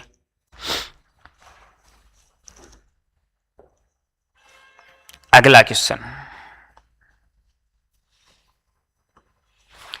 अगला क्वेश्चन कह रहा है आपके पास एक रूपांतरण है w बराबर 2z minus 4 upon z plus 2 के निश्चर बिंदु हैं, निश्चर बिंदु इनवेरिएंट पॉइंट्स, इनवेरिएंट पॉइंट्स निश्चर बिंदु पूछे आपसे कि इसके निश्चर बिंदु क्या होंगे। तो निश्चर बिंदु में हमने बात की थी कि निश्चर बिंदु किसको बोला था हमने कि अगर आपको कोई भी मैपिंग देता है, कोई भी मैपिंग देता है निश्चर बिंदु के लिए, कोई भी आपके पास द्विरेखिक रूपांतरण देता है किस टाइप का, W बराबर AZ plus B upon CZ plus D type का रूपांतरण देता है, तो इसके अंदर पुट करते हैं W बराबर Z, W बराबर Z पुट करते हैं, तब हम क्या फाइंड करते हैं, निश्चर बिंदु फाइंड करते हैं, निश्चर बिंदु फाइंड करते हैं।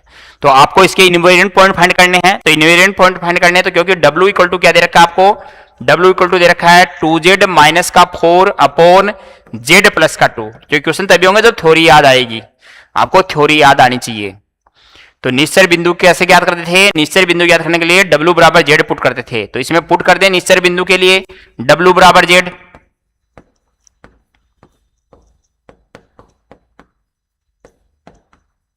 निश्चर बिंदु बोले, स्थिर बिंदु बोले, फिक्स्ड पॉइंट बोले, सभी की बात है। तो निश्चर बिंदु के लिए क्या पुट कर दें, W बराबर है Z पुट कर दें, कि हम पुट कर दें W बराबर है Z। तो W बराबर Z पुट करेंगे तो ये क्या हो जाएगा, Z equal to 2Z minus 4 upon Z plus 2, Z plus 2। तो यहां से आपके पास इक्वेशन क्या आ जाएगी, ये बन जाएगा, वज्र गुणा करेंगे तो Z स्क्वायर प्लस का 2Z equal to 2Z minus का 4। तो यहां से 2Z से तो 2Z आपके पास क्या हो जाएगा, कैंसिल आउट हो जाएगा। तो Z स्क्वायर इक्वल टू क्या बनेगा, माइनस का 4। तो यहां से जो Z की वैल्यू आती है वही आपके पास होते हैं निश्चर बिंदु होते हैं। तो Z की वैल्यू क्या आएगी, प्लस माइनस 2 आइटा, इसका रूट लेंगे तो रूट के अंदर माइनस है तो माइनस का आइटा आएगा और 4 का रूट 2 हो जाएगा। तो Z equal to plus minus 2 iota जिस ऑप्शन में है वो ऑप्शन आपका करेक्ट होगा, करेक्ट होगा, plus minus 2 iota. Option number C में है 2 आइटा और माइनस 2 आइटा। ऊपर वाले रूट लगा रखा है तो रूट तो आपके पास हट ही जाएगा, माइनस 4 है तो 4 का रूट लेते ही 2 आएगा। तो plus minus 2 iota option number C जो है वो आपके पास क्या हो जाएगा, करेक्ट हो जाएगा, करेक्ट हो जाएगा।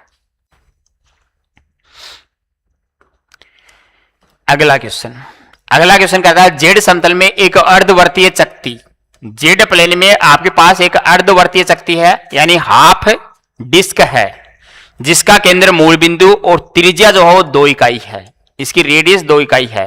तो इसका रूपांतरण W स्क्वायर बराबर Z के अंतर्गत इसकी छाया W प्लेन में है, W प्लेन में है। तो देखो आपके पास जो डिस्क दे रखी है उस डिस्क की जो रेडियस दे रखी है वो 2 दे रखी है, रेडियस 2 दे रखी है और केंद्र मूल बिंदु है, केंद्र मूल बिंदु है। तो इसका मतलब जो डिस्क दे रखी है वो इस टाइप की दे रखी है, मोड Z बराबर 2 दे रखा है, मोड Z बराबर 2 दे रखा है क्योंकि सेंटर मूल बिंदु है, सेंटर मूल बिंदु है। तो वर्त को हम क्या लिखते हैं, जब मूल बिंदु वर्त हो और त्रिज्या 1 इकाई हो तो 1 लिखते हैं, 2 इकाई तो 2 लिखेंगे। और ये कैसी है, ये पूरी चकती नहीं कर रहा है, ये आधी चकती है, अर्धवर्तीय है, अर्धवर्तीय चकती है, अर्धवर्तीय चकती है। तो अर्धवर्तीय चकती है और आपको रूपांतरण दे रखा है W स्क्वायर बराबर Z। तो W स्क्वायर बराबर Z दे रखा है, इसका मतलब W बराबर करेंगे तो क्या आ जाएगा, रूट Z आ जाएगा, W बराबर है रूट Z आ जाएगा। तो Z बराबर 2 है, मोड Z बराबर 2 का लो तो W बराबर क्या आएगा, रूट 2, रूट 2। यानी अगर इसका मोड लेंगे हम तो मोड लेंगे तो क्या आ जाएगा, रूट 2 आ जाएगा। तो जो चकती बनेगी वो रूट 2 त्रिज्या की बनेगी W प्लेन में। तो W प्लेन में जो डिस्क आएगी, W प्लेन में चकती की जो त्रिज्या होगी वो क्या होगी, चकती की त्रिज्या रूट 2 होगी। तो रूट 2 त्रिज्या वाली आएगी। और देखो ये अर्धवर्तीय चकती है, अब W प्लेन में क्या लिया गया, उसका रूट लिया गया है, तो अर्धवर्तीय चकती की बजाय क्या हो जाएगी, वो चतुर्थवर्तीय चकती हो जाएगी, चतुर्थवर्तीय चकती। क्योंकि अर्धवर्तीय है तो रूट लेंगे तो और आधा जाएगा, तो चतुर्थवर्तीय चकती होगी। तो यह आएगा रूट 2 त्रिज्या वाली चतुर्थवर्तीय चकती। जो आपकी सीट में ऑप्शन बी दिया हुआ है जो गलत है उसको सही कर लेना, ऑप्शन नंबर सी आएगा। क्योंकि आधी चकती आपके पास पहले से है और उसका रूट ले रहे हो तो वो आधी और हो जाएगी, तो चतुर्थवर्तीय चकती आएगी। यानी यूवी वगैरह की वैल्यू फाइंड करोगे तो उसका आधी वैल्यू आएंगी, आधी वैल्यू आएंगी, जैसे हमने पढ़ा था गुणन आवर्धन वगैरह में। तो यहां से ये आपके पास है, ये आएगा चतुर्थवर्तीय चकती, चतुर्थवर्तीय चकती।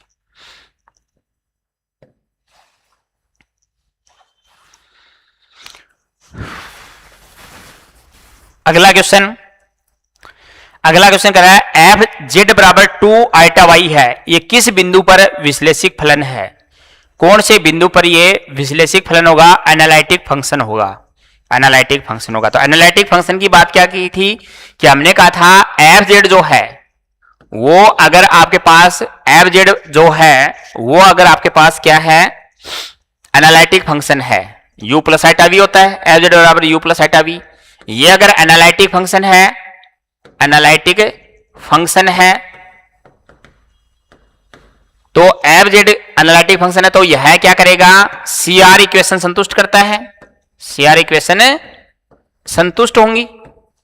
तो अगर कोई भी एनालिटिक फंक्शन है वो सीआर इक्वेशन संतुष्ट करेगा। हमने रिजल्ट लिख रखा है, दैट इज क्या होगा? Del u by del x का मान तो किसके बराबर आना चाहिए? Del u by del y के, तथा del u by del y का मान किसके बराबर आना चाहिए? माइनस का del v by del x के। तो जो फलन आपके पास वो कौशी-रीमान समीकरण को संतुष्टि अगर नहीं करेगा तो वो एनालिटिक फंक्शन नहीं हो सकता, एनालिटिक फंक्शन नहीं हो सकता किसी भी बिंदु के ऊपर। तो जिन जिन बिंदुओं पर आपके पास क्यों एनालिटिक फंक्शन पूरे डोमेन में होना चाहिए, एनालिटिक फंक्शन के लिए न केवल उस बिंदु पर अवकलन होना चाहिए बल्कि उस बिंदु के प्रांत में भी क्या होना चाहिए? अवकलन होना चाहिए। मैंने ये बात की थी विश्लेषिक फलन हम किसको बोल लेंगे कि वह है अगर कोई भी फलन एफ जेड किसी बिंदु जेड बराबर जेड जीरो पर विश्लेषिक फलन जो है वो तब कहलाता है जब वह न केवल उस बिंदु पर बल्कि उस बिंदु के नेबरहुड में भी क्या हो? अवकलनीय हो। तो यहां से आपको जो एफ जेड दे रखा है क्वेश्चन में, आपको वो एफ जेड ये दे रखा है कि एफ जेड बराबर क्या दे रखा है? 2 आइटा वाई। इसका मतलब एफ जेड बराबर तो हमारा क्या होता है? u plus iota v. तो इसके रियल और इमेजिनरी पार्ट की तुलना करें तो u की वैल्यू तो यहां 0 है, तो u बराबर तो क्या है? यहां पे 0, और v बराबर क्या है? 2y है। v बराबर क्या है? 2y है। तो इसे देखो मैं कौशी-रीमान समीकरण संतुष्ट करता है क्या? तो del u by del x करोगे तो 0 आएगा, del u by del y करोगे तो वो भी क्या आएगा? 0 आएगा, जबकि del v by del x करोगे तो 0 आएगा, del v by del y करोगे तो आपके पास क्या आएगा? 2 आएगा। तो यहां से देखो del u by del x का मान किसके बराबर होना चाहिए?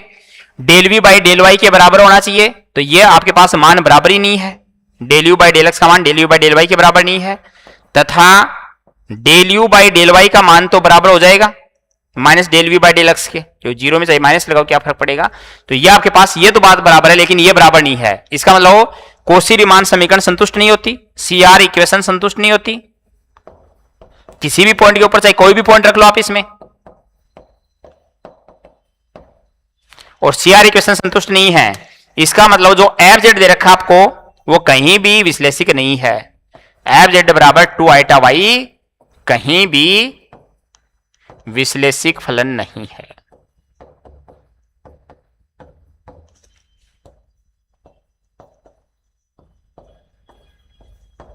तो ये कहीं भी एनालिटिक फंक्शन नहीं होगा। तो इसने पूछा किस पॉइंट पर एनालिटिक होगा, तो 0 पे भी नहीं है, 1 पे भी नहीं है, 2 पे भी नहीं है, तो कहीं नहीं है। तो ऑप्शन नंबर डी जो है वो करेक्ट हो जाएगा कि ये कहीं भी विश्लेषिक फलन नहीं है, कहीं भी विश्लेषिक फलन नहीं है। तो ऑप्शन नंबर डी जो है वो इसका करेक्ट हो जाएगा, करेक्ट हो जाएगा।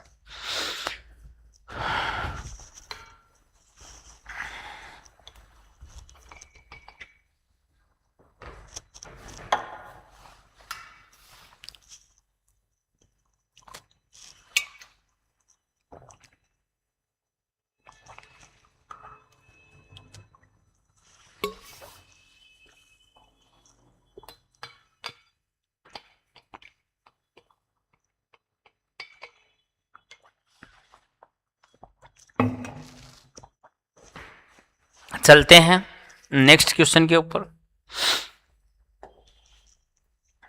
अगला क्वेश्चन कह रहा है जेड के किस मान के लिए z equal to sine hyperbolic u into cos v plus iota cos hyperbolic u into sine v से परिभाषित फलन डब्ल्यू बराबर है यू प्लस आइटा वी विश्लेषिक होना समाप्त हो जाता है। किस पॉइंट पर यह विश्लेषिक नहीं होगा? कौन? फलन डब्ल्यू। क्या कह रहा है कि फलन तो आपको जेड दे रखा है, जेड दे रखा है, z equal to sine hyperbolic u cos v plus iota cos hyperbolic u sine v, लेकिन पूछ किसके बारे में रहा है? डब्ल्यू के बारे में पूछ रहा है कि डब्ल्यू कहां विश्लेषिक होना समाप्त हो जाएगा, कहां विश्लेषिक होना समाप्त हो जाएगा। तो करते हैं बात कि आपको z इक्वल टू दिया हुआ है, क्या दिया हुआ है, sine hyperbolic u, sine hyperbolic u into cos v plus iota cos hyperbolic u into sine v, ये दे रखा है और ये दे रखा है। तो यहां से हम बात करते हैं कि ये कहां विश्लेषिक होना समाप्त हो जाएगा। तो देखो ये जो z दे रखा है ये आपके पास sine hyperbolic u plus iota v का फॉर्मूला है। ये जो दे रखा है ये sine hyperbolic u plus iota v को खोलेंगे तो आपके पास ये फॉर्मूला बनेगा और ये फॉर्मूला बनेगा। इसका मतलब z बराबर क्या है, साइन हाई पैराबोलिक w दे रखा है और आपको पूछ रहा है कौन सा फलन w जो वो कहां विश्लेषिक होना समाप्त हो जाता है। तो विश्लेषिक मतलब जहां w अवकलनीय नहीं हो, जिस बिंदु पर w अवकलनीय नहीं होगा उस बिंदु पर यह विश्लेषिक फलन नहीं होगा। तो इसका मतलब हमें क्या चाहिए, dw बाई dz चाहिए कि dw बाई dz फाइंड कर ले हम, और वो dw बाई dz जो है वो कहां अवकलनीय नहीं है ये चेक कर ले कि वो कहां अवकलनीय नहीं होगा। तो ये बात चेक कर लेते हैं। तो ये बात चेक करने के लिए ये बात हम चेक कर लेते हैं कि dw बाई dz कहां अवकलनीय नहीं है। तो यहां से w चाहिए मुझे, तो w फाइंड करूंगा तो w बराबर क्या जाएगा, sine hyperbolic inverse z आ जाएगा, sine hyperbolic inverse z आ जाएगा, ये आ जाएगा। और sine hyperbolic inverse z का अगर डिफरेंस करेंगे यानी dw बाई dz फाइंड करेंगे हम, तो dw बाई dz क्या होगा, 1 upon under root 1 plus z square sine hyperbolic inverse का, क्योंकि साइन इनवर्स का क्या होता है 1 माइनस एक्स स्क्वायर, रूट का 1 माइनस एक्स स्क्वायर होता है। तो हाई पैराबोलिक क्या जाएगा 1 प्लस z स्क्वायर। इसका मतलब w जो है w अवकलनीय नहीं है, किस बिंदु पर अवकलनीय नहीं होगा, w अवकलनीय नहीं है यदि क्या हो जाए, यदि 1 प्लस z स्क्वायर बराबर 0 हो जाए, यदि क्या हो जाए, ये जो इसका हर है वो 0 हो जाए कि अगर 1 प्लस z स्क्वायर बराबर 0 हो जाए इसका मतलब z बराबर क्या हो जाए, plus minus iota, z square बराबर -1, तो z बराबर प्लस माइनस आइटा पर अवकलनीय नहीं है और इस पर अवकलनीय नहीं है, इसलिए w जो है वो आपके पास z बराबर प्लस माइनस आइटा पर विश्लेषिक नहीं होगा कि जिस बिंदु पर अवकलनीय नहीं है उस बिंदु पर विश्लेषिक भी नहीं है। तो विश्लेषिक के लिए तो उस बिंदु पर तो अवकलनीय होना चाहिए, बल्कि उसके नेबरहुड में भी होना चाहिए, उसके नेबरहुड में भी होना चाहिए। तो इसका मतलब w जो वो इस पॉइंट के ऊपर विश्लेषिक नहीं है। तो z इक्वल टू क्या जाएगा, प्लस माइनस आइटा, इसके ऊपर विश्लेषिक नहीं होगा। सेकंड ग्रेड 2022 संस्कृत डिपार्टमेंट का क्वेश्चन है, ये आपका संस्कृत डिपार्टमेंट का क्वेश्चन है। तो हमने ये बात कर रखी है क्लासरूम के अंदर, तो पूरी थ्योरी अगर आपको आ रही है तो क्वेश्चंस करने में कोई प्रॉब्लम नहीं आएगी। तो यहां से क्या कर रहा है, ux y equal to 1/2 log x square plus y का संयुग्मी परसमाधि फलन है। तो ये तो सबसे बढ़िया क्वेश्चन होता है कि संयुग्मी परसमाधि देखने के लिए आपको ये चेक करना है, u ये दिया हुआ है और ऑप्शन के अंदर v दिया हुआ है, तो कौन से ऑप्शन के साथ कौशी-रीमान समीकरण संतुष्ट करता है, कौन से ऑप्शन के साथ कौशी-रीमान समीकरण संतुष्ट करता है, ये देखना होता है। तो ये सेम क्वेश्चन कल हमने किया था कि उसमें पहले भी आ चुका है क्वेश्चन, उसमें tan inverse y upon x दे रखा था और ये ऑप्शनों में दे रखा था। वैसे भी आप चेक करोगे कि आपके पास जो u दे रखा है वो u क्या दे रखा है, 1/2 log x square plus y square. कर चुके हम क्वेश्चन, तो ऐसा सेम ही क्वेश्चन था, ये ऑप्शन चेंज है, बस ऑप्शन चेंज है कि u इक्वल टू ये है, तो del u by del x find करेंगे। तो del u by del x जो है वो हमारे पास क्या आएगा, del u by del x आ जाएगा x upon x square plus y square, x square plus y square, क्योंकि 1/2 log x का करेंगे तो 1 अपॉन एक्स आएगा और फिर ऊपर x का करेंगे तो 2x आएगा, 2 से 2 कैंसिल हो गया, तो ये आपके पास ये आएगा। Del u by del y करेंगे तो del u by del y में क्या जाएगा, y upon x square plus y square, x square plus y square. तो ये del u by del x आएगा यहां से, और ये del u by del y आएगा, ये del u by del y आएगा। अब ऐसे ऑप्शन नंबर बी से चेक करेंगे, क्योंकि ए से तो बनना ही नहीं है, ये पहले ऑप्शन ए की बात करूं तो ऑप्शन ए तो y अपॉन एक्स है, तो del v by del x करूंगा तो क्या आएगा, माइनस का y अपॉन एक्स स्क्वायर, तो और del v by del y करूंगा तो 1 बाई एक्स, तो del u by del x और del v by del y बराबर नहीं है कौशी-रीमान समीकरण में, ऑप्शन नंबर ए तो नहीं, तो ऑप्शन नंबर बी से चेक करें हम, तो ऑप्शन नंबर बी में ये दे रखा है tan inverse y upon x plus का c दे रखा है। तो यहां से क्या फाइंड कर लूं मैं, del v by del y find कर लूं, क्योंकि del u by del x किसके बराबर होना चाहिए, del v by del y के बराबर होना चाहिए। तो टेन इनवर्स का करोगे तो 1 upon 1 plus y square upon x square, और y अपॉन एक्स का करेंगे y के रेस्पेक्ट में तो 1 अपॉन एक्स, तो यहां से क्या जाएगा ये x upon x square plus y square. इसका मतलब ये हो रहा है इसके बराबर। और del v by del x करेंगे तो del v by del x करोगे तो x के रेस्पेक्ट में कर रहे हो इस बार, तो बस यहां चले जाना है, ये आना है माइनस का y अपॉन एक्स स्क्वायर, तो कैंसिल हो जाएगा, तो यह जाएगा माइनस का y upon x square plus y square, x square plus y square. तो ये कौशी रीमान समीकरण संतुष्ट कर रहा है कि इस केस में del u by del x का मान बराबर हो रहा है del v by del y के, तथा del u by del y का मान बराबर है माइनस का del v by del x के। इसका मतलब सीआर इक्वेशन संतुष्ट होती है, तो ऑप्शन नंबर बी जो है वो करेक्ट हो जाएगा कि ये इसका प्रसमादि फलन बनेगा, इसका प्रसमादि फलन बनेगा। वरना लाप्लास समीकरण संतुष्ट कर सकते हो कि जो भी प्रसमादि फलन बनेगा वो किसको संतुष्ट करेगा, लाप्लास समीकरण का। तो इसका लाप्लास समीकरण चेक करोगे, del two v by del x square, एक बार और करोगे del two v by del y square, तो लाप्लास समीकरण को भी संतुष्ट करेगा। तो ये ऑप्शन आपका एक जो है वो इसका प्रसमादि संयुग्मी में बनेगा, जो इसके साथ कौशी रीमान समीकरण संतुष्ट करेगा और कोई सा भी नहीं करेगा, आप चेक कर सकते हो। तो ये दोनों ऑप्शन आपके इनकरेक्ट हो जाएंगे, तो ये आपके पास केवल एक ऑप्शन बचेगा कि जो इसके पास प्रसमादि फलन बनेगा, तो ऑप्शन नंबर बी जो है वो इसका करेक्ट होगा।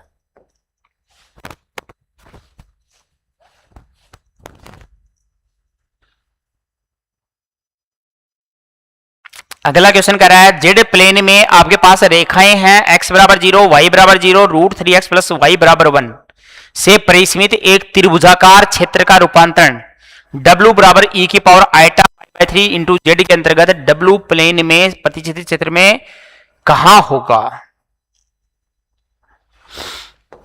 अच्छा क्वेश्चन है ये भी आपका, कि आपको तीन तीन लाइन दे रखी है, x बराबर 0 लाइन कहां मैप करेगी, y बराबर 0 लाइन कहां मैप करेगी, रूट 3x प्लस वाई बराबर 1 लाइन कहां मैप करेगी, किसके लिए, इस w के लिए, किसके लिए मैप करेगी, इस w के लिए। w आपको दे रखा है e की power iota pi by 3 into z, ये मैपिंग दे रखी है।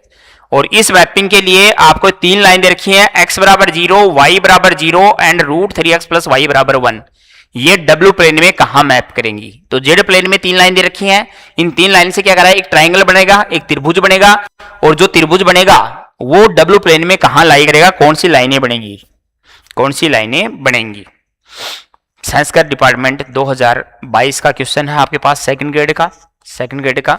तो मैपिंग में ज्यादातर इस टाइप का क्वेश्चन पूछता ही है कि आपको एक लाइन, दो लाइन, तीन लाइन देके एक W देके कहेगा कहां मैप करेगा, कहां मैप करेगा, कहां मैप करेगा। तो करते हैं बात कि जो W दे रखा है उससे उसको UV फाइंड करते हैं पहले, क्योंकि सभी ऑप्शन UV में दे रखे हैं, तो UV फाइंड करते हैं XY की टर्म में, XY की टर्म में UV क्या आएंगे।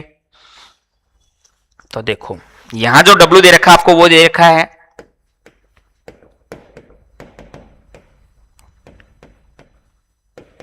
e की power iota pi by 3 into z, e की power iota pi by 3 into z दे रखा है, ये आपको W दिया हुआ है, ये आपको W दिया हुआ है। W बराबर है e की power iota pi by 3 into z, और ये तीन लाइन है, तो ये कहां मैप करेंगी। तो इसके लिए UV फाइंड करते हैं, तो UV फाइंड करने के लिए इसमें पुट कर दूं मैं, W की जगह तो U प्लस आइटा V, और Z की जगह क्या, X plus iota Y, Z की जगह क्या पुट कर दूं, X प्लस आइटा Y। तो W की जगह U plus iota V put करेंगे, तो U plus iota V equal to E की power iota pi by 3, E की power iota pi by 3 into Z की जगह क्या पुट करेंगे, X plus iota Y, X plus iota Y put करेंगे। तो यहां से इसमें U और V वास्तविक और काल्पनिक भागों की तुलना करने के लिए इसको क्या लिखूंगा, E की पावर आइटा का formula cos pi by 3 plus iota sine pi by 3, cos pi by 3 plus iota sine pi by 3 into x plus iota y, x plus iota Y. तो यहां से cos पाई बाई 3 की value 1/2 plus iota sine pi by 3 की value root 3/2 into x plus iota y, x plus iota Y. तो यहां से यह आ जाएगा u plus iota v equal to 1/2, तो बाहर ले लूं, तो ये क्या बनेगा 1 plus root 3 iota, 1 plus root 3 iota into x plus iota y, x plus iota Y. तो यहां से क्या आ जाएगा u plus iota v, u plus iota v equal to 1/2 into, इनको मल्टीप्लाई करें तो x आएगा, आइटा आइटा से करोगे तो माइनस का √3y आएगा, √3y आएगा, प्लस जब इसको इससे करोगे तो आइटा √3x आएगा और प्लस आइटा y आएगा, आइटा y आएगा। तो यानी यहां से आपके पास u प्लस आइटा v जो है, u plus iota v, u plus iota v जो आएगा वो आपके पास क्या जाएगा, रियल पार्ट अलग कर लो इसमें से, तो 1/2 इंटू एक्स माइनस √3y के साथ तो आइटा आ ही नहीं रहा, और इन दोनों से मैं आइटा कॉमन ले लेता हूं, तो आइटा कॉमन ले लूं तो ये बन जाएगा √3x प्लस का y, √3x प्लस का y। तो यहां से वास्तविक का काल्पनिक भागों की तुलना करूं कि दो कॉम्प्लेक्स नंबर बराबर हैं, तो रियल पार्ट के बराबर होगा और इमेजिनरी पार्ट है इमेजिनरी पार्ट के बराबर होगा।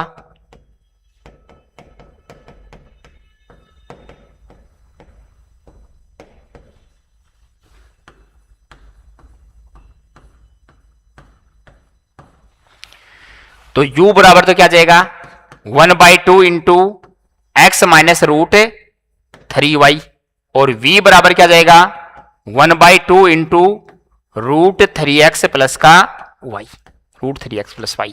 तो ये इसके रियल और इमेजिनरी पार्ट आ गए, uv की वैल्यू आ गई in the terms of xy की टर्म में, xy की टर्म में।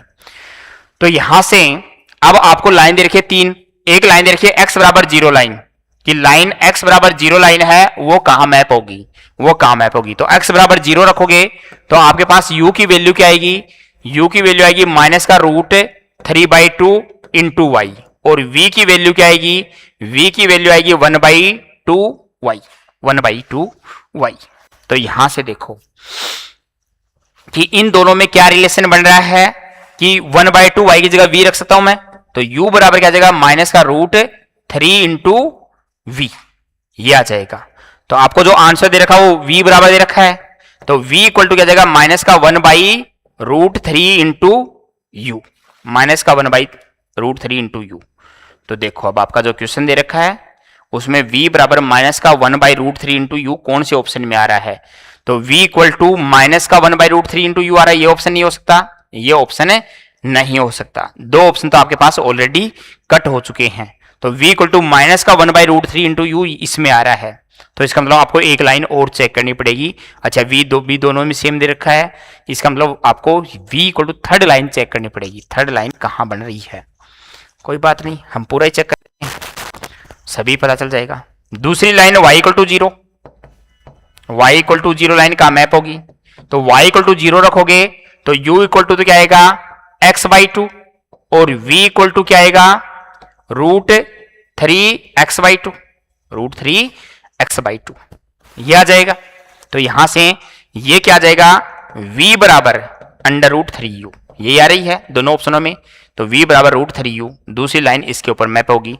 तीसरी लाइन क्या दे रखी है, तीसरी लाइन आपको दे रखी है √3x plus y equal to 1 line, तीसरी लाइन क्या दे रखी है √3x plus y equal to 1 line, तो ये कहां मैप होगी, तो ये मैप होने के लिए देखो आपके पास ये कहां मैप होगी, तो ये मैप होने के लिए आपके पास एक ही ऑप्शन है v वाला, तो v इक्वल टू कहां मैप होगी 1/2 के ऊपर, √3x प्लस y कहां मैप होगी v इक्वल टू 1/2 के ऊपर। तो आपके पास जो ऑप्शन आ जाएगा वो ऑप्शन नंबर कौन सा हो जाएगा करेक्ट, v इक्वल टू 1/2 आ रहा है तो ऑप्शन नंबर सी जो है वो करेक्ट हो जाएगा, इसका मतलब ए भी इनकरेक्ट हो जाएगा। तो इसके ऊपर मैप होगी। तो मैपिंग का कोई भी क्वेश्चन हो आपको ऐसे ही करना है, कोई भी क्वेश्चन हो आपको इसी टाइप से करना है, जब तक आपके पास एक्स वाई की वैल्यू रहे या लाइन्स वगैरह रहे तो आप उसको यूवी में कन्वर्ट कर लो और यूवी के अंदर रिलेशन बना लो, यूवी के अंदर क्या रिलेशन है बन रहा है, क्या रिलेशन बन रहा है।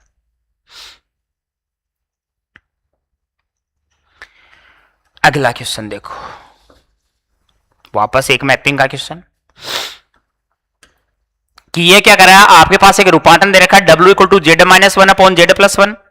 ये जो रूपांतरण है इस रूपांतरण अंतर्गत एक वर्त दे रखा है, तो यानी आपको क्वेश्चन में दो इंपॉर्टेंट बातें रखी हैं, एक तो w कि ये तो w दे रखा है और ये वर्त दे रखा है कि इस वर्त को में से कौन सी सरल रेखा में प्रतिचित्रित करता है, कि ये जो मैपिंग आएगी ये इस वर्त को कौन सी रेखा में प्रतिचित्रित, सरल रेखा के अंदर। तो रेखा का मतलब यूवी में एक घात की समीकरण, तो सभी यूवी में एक घात की समीकरण लिखी हुई है। अगर कोई दीर्घवर्त वर्त वगैरह देता तो हम डायरेक्ट ऑप्शन कट कर सकते थे, क्योंकि ऊपर सरल रेखा बोल रहा है, इसका मतलब रेखा आएगी। लेकिन आपके पास डायरेक्ट ऑप्शन अब सबके सब लाइन के दे रखे हैं, तो हमें क्वेश्चन करना पड़ेगा। तो देखो इस केस में कि आपके पास वर्त दे रखा है, तो एक रूपांतर दे रखा है W बराबर,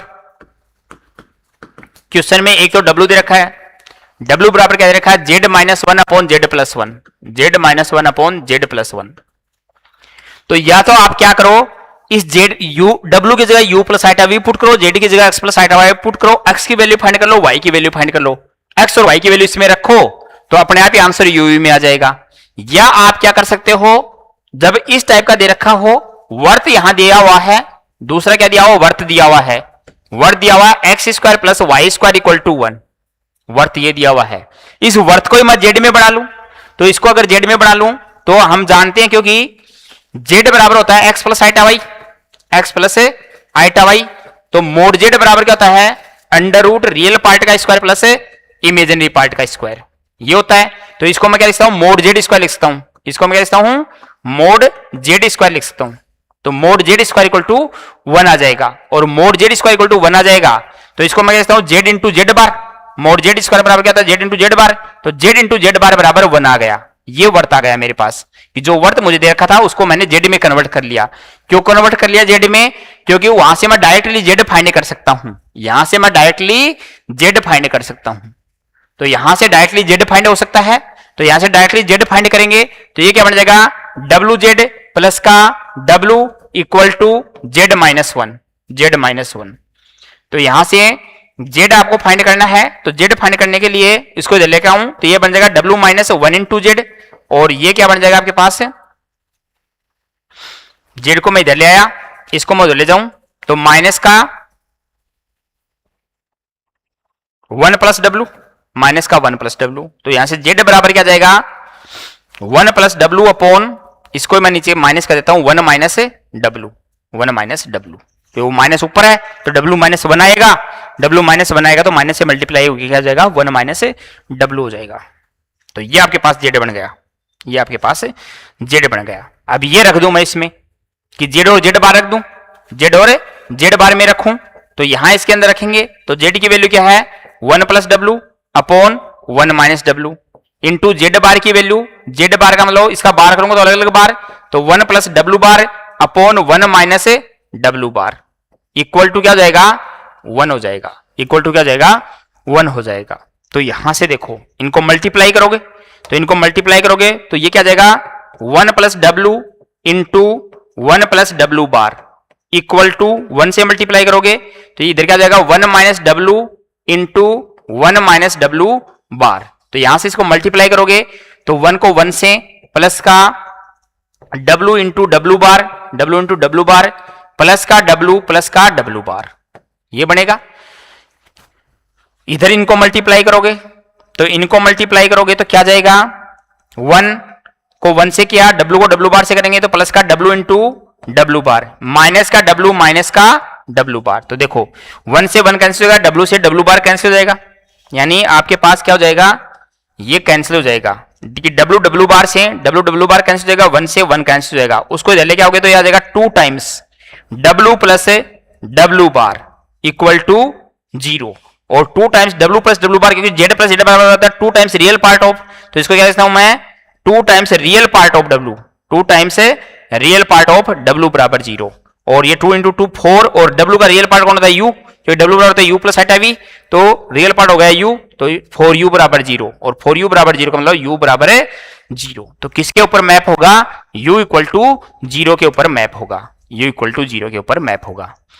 तो जब भी आपको मैपिंग दे तो उसके क्वेश्चन आप इस टाइप से कर सकते हो कि अगर जेड में कन्वर्ट कर सकते हो, जो मैपिंग आपको दी रखी है, यहाँ वर्त देगा ज्यादातर तो वो जेड में कन्वर्ट हो जाएगा, तो जब भी वर्त देगा तो आपके पास वो जेड में कन्वर्ट हो जाएगा, और जो भी डब्ल्यू देगा उससे जेड फाइंड कर लो और जेड जेड बार उसके अंदर रख दो, तो रखोगे तो आपके पास इस टाइप के क्वेश्चन पूछता है ज्यादातर एग्जाम में। तो आपके पास क्योंकि लाइन में तो एक्स वाई होता है, ओनली एक्स वाई, तो उसको मोड जेड स्क्वायर नहीं लिख सकते, मोड जेड कब लिख पाओगे, जब root x square plus y square या x square plus y square जैसी टर्म दिखे, तो यहां से ये आ जाएगा। तो ऑप्शन नंबर डी इसका करेक्ट हो जाएगा, ऑप्शन नंबर डी इसका करेक्ट हो जाएगा। अगला क्वेश्चन, अगला क्वेश्चन क्या कर रहा है कि आपके पास जेड समतल में एक चकती है, एक डिस्क है, mod z minus one less than equal to one. तो ये कह रहा है mod z minus one less than equal to one. ये आपके पास एक डिस्क दी हुई है और इस डिस्क को डब्ल्यू प्लेन में क्या बनाना है, ये बनाना है मोड डब्ल्यू less than equal to two. इस बार दे दिया कि ये बनाना है आपको। तो कौन सा डब्ल्यू सही होगा, कौन सा डब्ल्यू सही होगा, यानी कौन सा डब्ल्यू जो है वो मैपिंग आएगी। तो इस बार डब्ल्यू पूछा आपसे, वापस उल्टा क्वेश्चन किया है। तो आपसे क्या कर रहा है, ये कर रहा है जेड प्लेन में आपके पास क्या है, एक डिस्क है। किस टाइप की, कि जेड प्लेन में जो डिस्क है वो mod z minus one less than equal to one है। और ये डिस्क किस में मैप होनी चाहिए, डब्ल्यू प्लेन में क्या बननी चाहिए, डब्ल्यू प्लेन में मोड डब्ल्यू less than equal to two बननी चाहिए, मोड डब्ल्यू less than equal to two बननी चाहिए। यानी ये आपका क्वेश्चन है, ये आपका क्वेश्चन बोल रहा है कि ये इसमें कन्वर्ट होनी चाहिए, ये इसमें कन्वर्ट होनी चाहिए। ये बात आपको दे रखी है कि ये जो प्लेन है कि जेड प्लेन में आपके पास एक डिस्क है, mod z minus one less than equal to one, यानी एक वर्थ है और ये इस वर्थ के ऊपर मैप हो रहा है मोड डब्ल्यू less than equal to two पे। तो कौन सा रूपांतरण आएगा, कौन सा रूपांतरण आएगा, इसका मतलब आपको मोड जेड माइनस वन की वैल्यू दे रखी है। तो जैसे आप ऑप्शन ए से बात करो कि बाई ऑप्शन ए से बात करो तो डब्ल्यू बराबर क्या दे रखा है, यहां पे जेड माइनस वन दे रखा है। तो दोनों साइड अगर मैं इसका मोड ले तो मोड डब्ल्यू बराबर क्या हो जाएगा, mod z minus one, mod z minus one. तो यहां से आप अगर mode z minus one less then, mode z minus one क्या है, लेस देन वन करते हो, तो यहां से लेस देन वन ये है, तो यहां से क्या आएगा, मोड डब्ल्यू लेस देन वन, यानी इसके ऊपर मैप होगी, इसके ऊपर मैप होगी। तो इसका मतलब ये ऑप्शन सही नहीं है। ऑप्शन बी की बात करें, बाई ऑप्शन बी, वैसे स्पष्ट दिख भी रहा है, बी ऑप्शन से आंसर आ रहा है आपका, टू उसके साथ ही है। तो डब्ल्यू इक्वल टू क्या है, two mod two z minus one है, टू जेड माइनस वन है। तो मेरे पास value mod z minus one की है, तो मोड जेड माइनस वन की, तो इसका मैं मोड ले लूं तो मोड डब्ल्यू इक्वल टू टू का मोड तो टू ही आएगा और क्या हो जाएगा, mod z minus one, mod z minus one. तो इसमें अगर मैं मोड जेड माइनस वन मेरे पास क्या है, मोड जेड माइनस वन मेरे पास less than equal to one है, तो ये रखूं मैं, तो यहां से क्या हो जाएगा, मोड डब्ल्यू क्या हो जाएगा, ये लेस देन वन रखूंगा तो मोड डब्ल्यू less than equal to two हो जाएगा। तो यानी ये जो रूपांतरण है ये आपको सही आंसर दे रहा है। तो ऑप्शन बी जो है वो करेक्ट होगा कि डब्ल्यू की वैल्यू ये आएगी, डब्ल्यू की वैल्यू ये आएगी। तो देखो ऑब्जेक्टिव क्वेश्चन में ये भी फायदा है कि आप बाई ऑप्शन जा सकते हो, बाई ऑप्शन जा सकते हो, जाना ही पड़ेगा बाई ऑप्शन, बाकी कोई मेथड से काम होगा नहीं ऐसे क्वेश्चनों में, ये आपको बाई ऑप्शन काम करना पड़ेगा कि मैं डब्ल्यू कैसे लेके आऊं, डब्ल्यू कैसे लेके आऊं, कौन सा आंसर सही होगा, कौन सा आंसर सही होगा। तो आपको ये दे रखा था कि mod z minus one less than equal to one, कौन से ऑप्शन से मोड डब्ल्यू लेस देन टू आएगा, यानी इस टाइप का डब्ल्यू देखना है। यहां से भी नहीं आएगा क्योंकि यहां से वन बाई टू आएगा, वन बाई टू से कम आएगी, यहां जेड प्लस वन की आपके पास वैल्यू नहीं है, तो ये ऑप्शन ऐसे नहीं हो सकता, जेड प्लस वन की वैल्यू नहीं है, यहां से वन बाई टू आएगा, यहां से वन ही आया ओनली, तो आपको टू चाहिए, तो टू आपके पास एक ही ऑप्शन में लगा हुआ है और जेड माइनस वन भी एक ही ऑप्शन में है, तो ये आपके पास वैसे भी तीनों ऑप्शन कैंसिल हो जाएंगे, तीनों ऑप्शन आपके पास कैंसिल आउट हो जाएंगे। चलते हैं नेक्स्ट क्वेश्चन के ऊपर। नेक्स्ट क्वेश्चन है 49 नंबर, 49 नंबर। हालांकि इंपॉर्टेंट क्वेश्चन है, काफी बार एग्जाम्स में पूछा जा चुका है, काफी बार एग्जाम में पूछा जा चुका है। कि अगला क्वेश्चन कह रहा है आपके पास वह प्रतिबंध जिसके अंतर्गत एक रूपांतरण दे रखा है कि इस बार W दे रखा है, W बराबर ए z plus b upon c z plus D. ये W प्लेन में इकाई वर्त को, प्लेन कौन बना, W प्लेन में, W प्लेन में इकाई वर्त है आपके पास, W प्लेन में इकाई वर्त है को Z प्लेन में एक रेखा में रूपांतरित करता है। तो W प्लेन में आपको एक इकाई वर्त दे रखा है, तो आपको क्वेश्चन में क्या दे रखा है, एक तो W दे रखा है, क्यों, कौन सी इंफॉर्मेशन गिवन है, पहले आपको ये पता होना चाहिए, और क्या पूछ रहा है उसके बाद आपको ये पता होना चाहिए कि ये क्या बोलना चाह रहा है क्वेश्चन। तो आपको एक W दे रखा है कि W बराबर क्या दे रखा है, ए जेड प्लस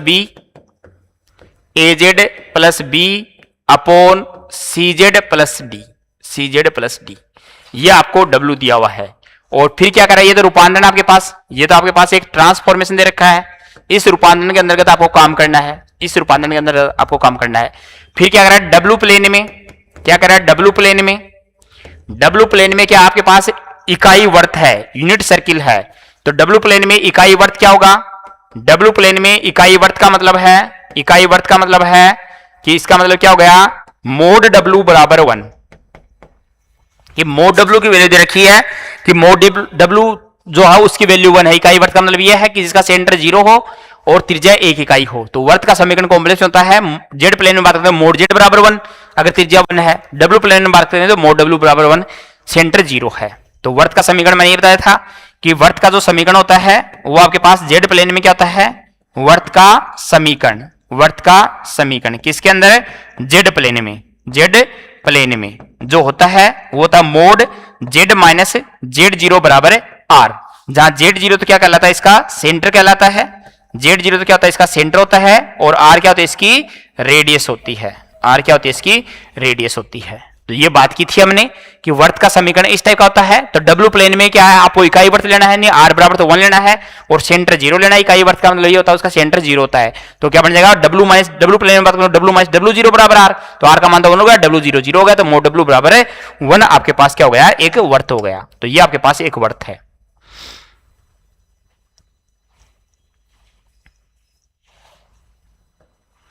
तो ये आपके पास एक वर्त दे रखा है, ये आपके पास एक वर्त दे रखा है। तो ये क्या है, ये जो वर्त है डब्ल्यू प्लेन में, ये वर्त एक रेखा में रूपांतरित होना चाहिए, यानी एक सरल रेखा बननी चाहिए, एक सरल रेखा बननी चाहिए। तो जहां से जो डब्ल्यू दे रखा है इसका मोड लूं, क्योंकि मोड डब्ल्यू बराबर 1 दे दिया मुझे, तो इसका मोड लेंगे। तो मोड डब्ल्यू बराबर क्या होगा, मोड डब्ल्यू बराबर क्या होगा, mod of a z plus b upon c z plus का डी, सी जेड प्लस का डी। तो इसका मोड 1 दे रखा है, क्योंकि मोड डब्ल्यू बराबर क्या दे रखा है, 1 दे रखा है, मोड डब्ल्यू बराबर 1 दे रखा है। इसका मतलब क्या हो जाएगा, ये बात 1 के बराबर होगी कि मोड ए z plus b upon c z plus D, c z plus D का मोड 1। अब इसका मतलब क्या है, यहां से अगर मैं ऊपर से ए कॉमन ले लूं, तो मैं ऊपर से क्या करूं, ए कॉमन ले लूं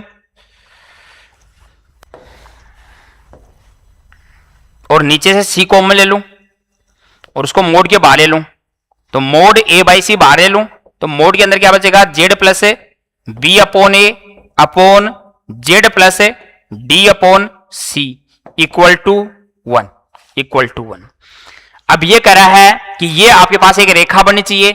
रेखा बनने के लिए कंडीशन है कि अगर आपके पास इस टाइप की समीकरण दे रखे कॉम्प्लेक्स में, तो ये रेखा तभी बन सकती है जब इसके बराबर 1 हो, जब इसके बराबर क्या हो, 1 हो। तो सरल रेखा के लिए क्या होना चाहिए, सरल रेखा के लिए mod z plus b upon a upon z plus d upon c जो लिखा हुआ है, इसकी वैल्यू 1 होनी चाहिए, इसकी वैल्यू 1 होनी चाहिए। तो सरल रेखा के लिए इसकी वैल्यू 1 हो जाएगी, क्योंकि 1 के अलावा अगर कोई भी नंबर लोगे तो ये रेखा नहीं बन पाएगी, फिर ये आपके पास वर्त वगैरह और कुछ बनेगा। तो रेखा के लिए कंडीशन है कि अगर आपके पास इस टाइप की समीकरण लिखी दे रखी है, कॉम्प्लेक्स नंबर आपने पढ़ी भी लिया होगा, और कॉम्प्लेक्स नंबर में ऐसी समीकरण देता है कि जेड माइनस यहां कोई कॉम्प्लेक्स नंबर, जेड माइनस यहां कोई complex number equal to 1 equal to 2, ये क्या बनेगा, रेखा बनेगा, वर्त बनेगा, दीर्घवर्त बनेगा, किस टाइप की समीकरण बनेगी। तो वहां जेड की जगह आप एक्स प्लस आई वाई रखते हो और जो भी नंबर दे रखा है उसका मोड लेते हो, मोड लेकर उस इक्वेशन को सोल्व करते हो, तो आपके पास अलग अलग इक्वेशंस आती हैं। तो यहां से सरल रेखा की कंडीशन होती है कि अगर इसका मान 1 हो जाएगा तो ये रेखा में चेंज होगा, और इसका मान अगर 1 होगा तो इसका मतलब ये 1 कब आएगा, ये तो 1 हो ही गया, इसका मान भी 1 हो, इसका मतलब क्या होगा, मोड ए अपॉन सी बराबर 1 होना चाहिए, और ये 1 होगा, इसका मतलब मोड ए बराबर है मोड सी होगा। तो सरल रेखा के लिए कंडीशन है मोड ए बराबर है मोड सी। वैसे भी ये क्वेश्चन काफी इंपॉर्टेंट है, बहुत बार एग्जाम में पूछा जा सकता है, डायरेक्टली आपको ध्यान में रहना चाहिए कि अगर आपके पास W बराबर दे रखा है ए z plus b upon c z plus D, W बराबर ये दे रखा है और आपको कहिए कि इसके अंतर्गत इकाई वर्त जेड W जो है, W प्लेन में जो इकाई वर्त है, W प्लेन में इकाई वर्त अगर एक रेखा में प्रतिचित्रित हो तो क्या ऑप्शन होगा, तो रेखा में प्रतिचित्रित हो तो मोड ए बराबर, सॉरी मोड ए बराबर मोड सी, अच्छा ये ऊपर चला गया उसको करने से मेरे पास, मोड ए बराबर मोड सी, मोड ए बराबर क्या होना चाहिए, मोड सी होना चाहिए। तो ये आपके पास ऑप्शन नंबर सी जो है वो करेक्ट आंसर होगा, option number C correct answer होगा। चलो अगले क्वेश्चन की बात करते हैं। अच्छा अगला क्वेश्चन थोड़ा सा आपके पास डायरेक्टली कंडीशन याद रखने वाला ही है, डायरेक्टली कंडीशन पूछी है कि ये कह रहा है यदि जेड और जेड डैश में, जेड डैश एक वर्त के सापेक्ष प्रतिलोम बिंदु है, प्रतिलोम बिंदु है तो निम्न में से कौन सा सही है, कौन सा सही है? ए और सी वास्तविक अचर है और अल्फा सम्मिश्र अचर है। तो डायरेक्ट कंडीशन पूछ रखी है, ये कंडीशन नंबर डी जो है वो करेक्ट होगी कि जेड और जेड बार अगर प्रतिलोम, जेड और जेड से अगर प्रतिलोम बिंदु बनेंगे तो प्रतिलोम बिंदु के लिए बनने के लिए ऑप्शन नंबर डी जो है वो करेक्ट होगा। ये डायरेक्टली कंडीशन पूछ रखी है। अगला क्वेश्चन, अगला क्वेश्चन कह रहा है एक फलन है, फलन एफ जेड कि एफ जेड एक फलन है, इस फलन के लिए फॉर द फंक्शन, इस फलन के लिए आपसे क्या पूछ रहा है? इस फलन के लिए, अच्छा क्वेश्चन ही अधूरा है, क्वेश्चन ही कंप्लीट नहीं किया क्या? क्या पीपीटी बनाई है?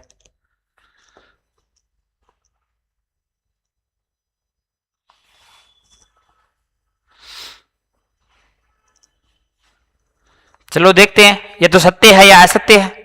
कोई भी एक बात पूछी होगी ना, कोई भी एक जेड टेंस टू, चलो ऑप्शन में बोल रहा है, देखो ऑप्शन से क्या कहता है कि आपको एक फलन दे रखा है, इस फलन के लिए limit z tends to minus iota पे एफ जेड का मान माइनस आइटा आएगा, या लिमिट का आइटा आएगा, या जेड बराबर माइनस आइटा पर फलन असंतत है, या जेड बराबर माइनस आइटा पे लिमिट इनफाइनाइट आएगी। अच्छा z tends to infinite limit पूछ रहा है इसकी कि अगर लिमिट एग्जिस्ट करेगी तो कौन सा आंसर आएगा, या फिर वो डिसकंटिन्यूअस फंक्शन होगा, असंतत फलन होगा, असंतत फलन होगा। तो देखो फलन जो दे रखा है डिफाइन करके दे रखा है आपको, फलन क्या दे रखा है कि जो फलन दे रखा है एफ जेड इक्वल टू, उसके लिए जेड बराबर माइनस आइटा पे वैल्यू दे दी कि फलन का मान जेड बराबर माइनस आइटा पे तो ये लेना है, और z not equal to minus iota तो ये लेना है। तो जब भी लिमिट पूछता है तो लिमिट पूछता है तो आप क्या लेते हो? नॉट इक्वल टू वाला, क्योंकि लिमिट का मतलब होता है आइटा प्लस कुछ राइट हैंड लिमिट के लिए, iota minus left hand limit के लिए। कि आप क्या करते हो राइट हैंड लिमिट में कि अगर ए के ऊपर लिमिट फाइंड करनी तो ए प्लस एच और ए माइनस एच, इस टाइप का बोलते थे लिमिट के अंदर। तो यहां से आपके पास लिमिट पूछ रखी है तो आपसे आप लिमिट फाइंड करो इसकी, फिर आइडिया हो जाएगा कि लिमिट आएगी या संतत असंतत होगा। क्योंकि अगर लिमिट का मान 5 के बराबर ही आ जाएगा तब तो ये फलन संतत फलन कहलाएगा, और अगर लिमिट की वैल्यू जैसे आपको क्या कर, संतत की कंडीशन क्या थी? कंटिन्यूअस, कंटिन्यूअस फंक्शन की कंडीशन क्या थी? संतत की कंडीशन थी कि अगर हम किसी भी फलन की लिमिट लें z tends to z zero f z, तो इस लिमिट की जो वैल्यू आए वो यही आए कि जो उस बिंदु पर फलन का मान आए, उस बिंदु पर फलन का मान आए वही आए तब तो संतत होगा, अदरवाइज संतत नहीं होगा, संतत नहीं होगा। तो यानी हमारा सीधी सी बात है कि ऑप्शन से हमें आइडिया हो रहा है कि उसने कुछ बोला नहीं सत्य सत्य, ये कह रहा है ये एक फलन है, इस फलन के लिए कौन सी बात है, कौन सी बात है, मतलब सत्य है या असत्य है। तो अगर एक ही सत्य है तो वो आंसर हो जाएगा, और एक असत्य है तो वो आंसर हो जाएगा। तीन बात सत्य है तो इस हम सत्य असत्य के बारे में बोला नहीं। तो यहां से देखो हम क्या फाइंड करें, लिमिट फाइंड करें z tends to minus iota, limit z tends to minus iota f z, इसकी लिमिट क्या आएगी? तो यहां से आएगा limit z tends to minus iota, z tends to minus iota, function क्या है? फंक्शन आपके पास है जेड स्क्वायर प्लस का 3 आइटा जेड माइनस का 2 upon z plus iota, z plus iota. अब देखो हर तो इसका जीरो आ रहा है, जेड बराबर माइनस आइटा रखने पे, जेड बराबर माइनस आइटा पे इसका हर जीरो आ रहा है और इसका अंश भी जीरो आ रहा है। तो ये आपके पास 0/0 फॉर्मेट है, 0/0 फॉर्मेट है, और 0/0 फॉर्मेट है तो हम क्या लगा दें यहां डीएल हॉस्पिटल रूल लगा दें। तो bye DL hospital rule, DL hospital rule से ऊपर का ऊपर डिफरेंस करें, नीचे का नीचे डिफरेंस करें, तो लिमिट जेड टेंस टू क्या जाएगा? माइनस आइटा, जेड स्क्वायर क्या हो जाएगा? 2z और प्लस का 3 आइटा अपॉन नीचे क्या हो जाएगा? जेड का 1 और आइटा का 0, ये हो जाएगा। अब यहां जेड की जगह माइनस आइटा रखूं तो ये बन जाएगा माइनस का 2 आइटा, ये बन जाएगा प्लस का 3 आइटा। तो लिमिट का मान क्या जाएगा? आइटा, लिमिट का मान क्या जाएगा? 3 आइटा माइनस 2 आइटा, आइटा आ जाएगा। तो देखो ये कह रहा है लिमिट का मान माइनस आइटा गलत, 3 आइटा गलत, इनफाइनाइट रॉन्ग।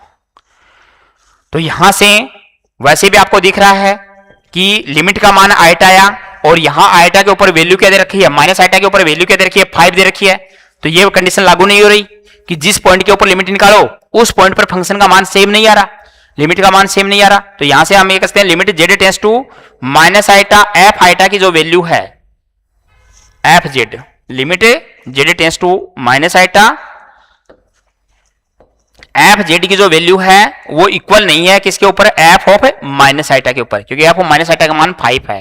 तो यहां 5 के बजाय अगर यहां आइटा होता, यहां क्या होता? आइटा होता, तब तो ये संतत बनता। अब इसका मतलब जेड बराबर माइनस आइटा पर एक ऐसा फंक्शन है असंतत है, असंतत है। तो कई बार आपको ऑप्शनों से भी आइडिया लगाना पड़ेगा क्वेश्चन में पूछना क्या चाह रहा है, क्वेश्चन में पूछना क्या चाह रहा है।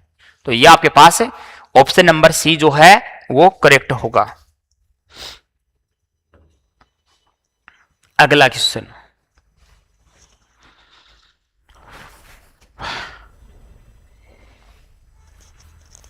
आरपीसी सेकंड ग्रेड 2022 का, कि जेड का वह मान ज्ञात कीजिए जिसके लिए एक फलन डब्ल्यू है, फलन डब्ल्यू है जो इस समीकरण द्वारा दे रखा है।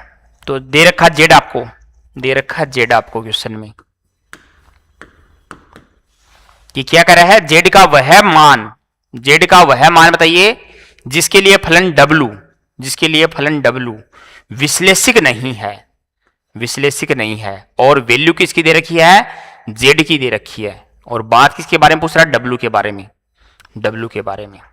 कोई बात नहीं, तो डब्ल्यू विश्लेषिक का नहीं होगा, डब्ल्यू विश्लेषिक वहां नहीं होगा जहां जिस बिंदु पर डब्ल्यू आपके पास अवकलनीय नहीं होगा, और डब्ल्यू अवकलनीय कहीं नहीं होगा जिस बिंदु पर डी डब्ल्यू बाई डी जेड परिभाषित नहीं होगा, जिस बिंदु पर डी डब्ल्यू बाई डी जेड क्या है, परिभाषित नहीं होगा, किस पॉइंट के ऊपर परिभाषित नहीं होगा, इनफाइनाइट बन जाएगा। मतलब तो मतलब मुझे क्या फाइंड करना है, डी डब्ल्यू बाई डी जेड फाइंड करना है, डी डब्ल्यू बाई डी जेड फाइंड करना है, इसका मीनिंग ये हुआ।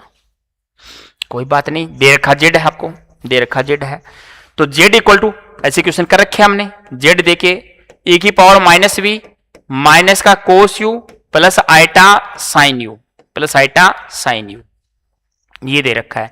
कल ही किया था ये क्वेश्चन, इसका आंसर आइटा अपॉन जेड आया था, डी डब्ल्यू बाई डी जेड पूछ रखा था उस क्वेश्चन में, उस क्वेश्चन में आप पूछ रखा था डी डब्ल्यू बाई डी जेड पूछ रखा था। क्वेश्चन कर रखा है हमने ऐसा पहले भी, इस बार क्वेश्चन को थोड़ा आगे बढ़ा दिया। देखो ऐसे ही काम करते हैं एग्जाम के अंदर कि जो बात आपने कर रखी है उसी को थोड़ा सा आगे करके पूछ लो, तो उतनी बात तो आपने कर ही रखी है, कोई नहीं, हम वापस कर लेंगे। ये रहा आपका क्वेश्चन, ये 52 है, क्वेश्चन नंबर 15 का हमने किया था। यहां डी डब्ल्यू बाई डी जेड पूछा हुआ था, डी डब्ल्यू बाई डी जेड पूछा हुआ था, जिसका आंसर आइटा अपॉन जेड आया था, आइटा अपॉन जेड आया था। इसका मतलब जेड बराबर 0 कर दूं तो जेड बराबर 0 पे डी डब्ल्यू बाई डी जेड अवकलनीय नहीं है, इसका मतलब विश्लेषिक नहीं है, विश्लेषिक नहीं है। तो अगर ये बात आपको डायरेक्टली याद है कि ये जेड दे रखा है तो डी डब्ल्यू by d z iota by z आता है, तो जेड बराबर 0 आप आंसर लगाओ और आगे बढ़ो। नहीं याद तो आप वापस चेक कर लो। दो ही तरीके हैं क्वेश्चन करने के, कुछ बातें आपको डायरेक्टली याद रखनी पड़ेंगी, और याद रखने का मतलब ये क्वेश्चन इतनी बार सोल्व कर लो कि क्वेश्चन याद रहने लग जाए, ये क्वेश्चन ही याद रहने लग जाए आपको। 52 जाए और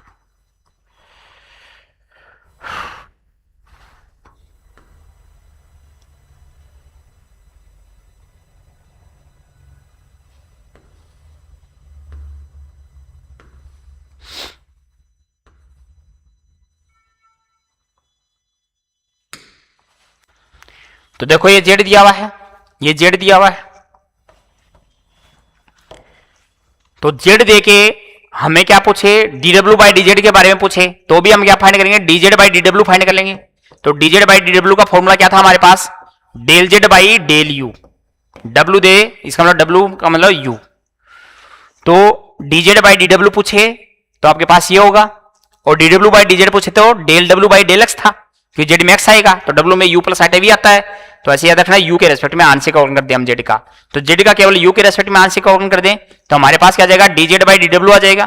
तो डी जेड बाई डी डब्ल्यू बराबर जेड का हम यू के रेस्पेक्ट में आंशिक अवकलन करें तो ई की power minus v into u के रेस्पेक्ट में आंशिक अवकलन करोगे तो ये क्या बन जाएगा साइन यू, और ये क्या बन जाएगा प्लस का आइटा कोस यू बन जाएगा, आइटा कोस यू बन जाएगा, ये बन जाएगा और ये बन जाएगा। तो इसको तो आपको वापस जेड बनाना है, तो जेड बनाने के लिए देखो यहाँ पे साइन के साथ आइटा चाहिए, कोस के साथ माइनस चाहिए, तो इसको ऊपर नीचे आइटा से मल्टीप्लाई कर दूं मैं, तो इसको ऊपर नीचे आइटा से मल्टीप्लाई करेंगे तो ई की power minus v into sine u plus iota cos u, iota cos u. तो यहां से ये आपके पास क्या हो जाएगा, ई की power minus v into iota अंदर मल्टीप्लाई करूंगा तो आइटा स्क्वायर, कोस यू तो पहले ले आऊं और प्लस आइटा साइन यू मैं बाद में ले जाऊं, अपॉन में आइटा, अपॉन में क्या है आइटा। तो ये आपके पास ऊपर वाला जेड बन गया। तो d z by d W जो है वो आपके पास क्या हो गया कि D z by d W जो है वो आपके पास ये आ गया,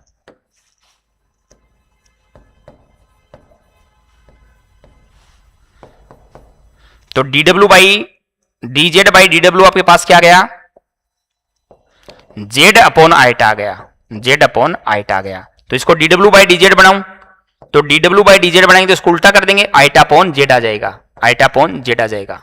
इसका मतलब z बराबर 0 पर, z बराबर 0 पर w जो है वो अवकलनीय नहीं है, अवकलनीय नहीं है।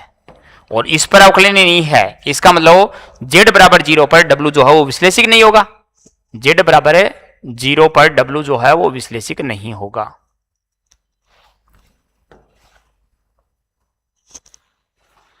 तो इंप्लाइज, चलो यहां लिख देता हूं मैं कि इंप्लाइज z बराबर 0 पर w विश्लेषिक नहीं है, विश्लेषिक नहीं है।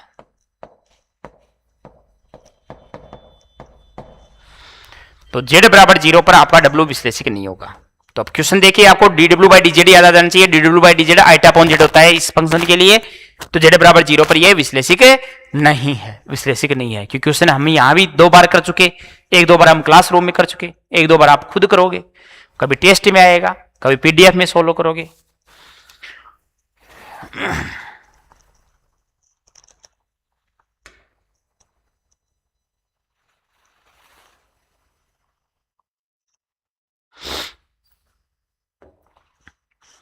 अगला question,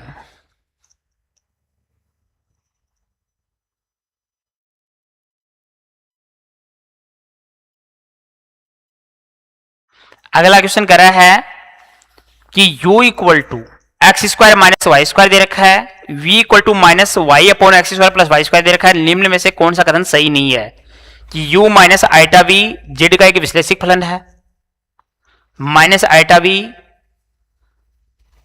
u minus iota v z का विश्लेषिक फलन नहीं है। दोनों लाप्लास समीकरण संतुष्ट करते हैं पर समाधि फलन नहीं है, पर समाधि फलन नहीं है। और u plus iota v z का एक विश्लेषिक फलन है, विश्लेषिक फलन है। तो निम्न में से कौन सा कथन है सही नहीं है, राइट स्टेटमेंट कौन सा नहीं है, ये पूछ रहा है। चलो ये आपको u गिवन है, u इक्वल टू गिवन है x square minus y square. तो यहां से क्या फाइंड कर लूं मैं, क्योंकि विश्लेषिक चेक करना है तो कौशी-रीमान समीकरण संतुष्ट करना चाहिए, विश्लेषिक चेक करना है तो कौशी-रीमान समीकरण संतुष्ट करना चाहिए।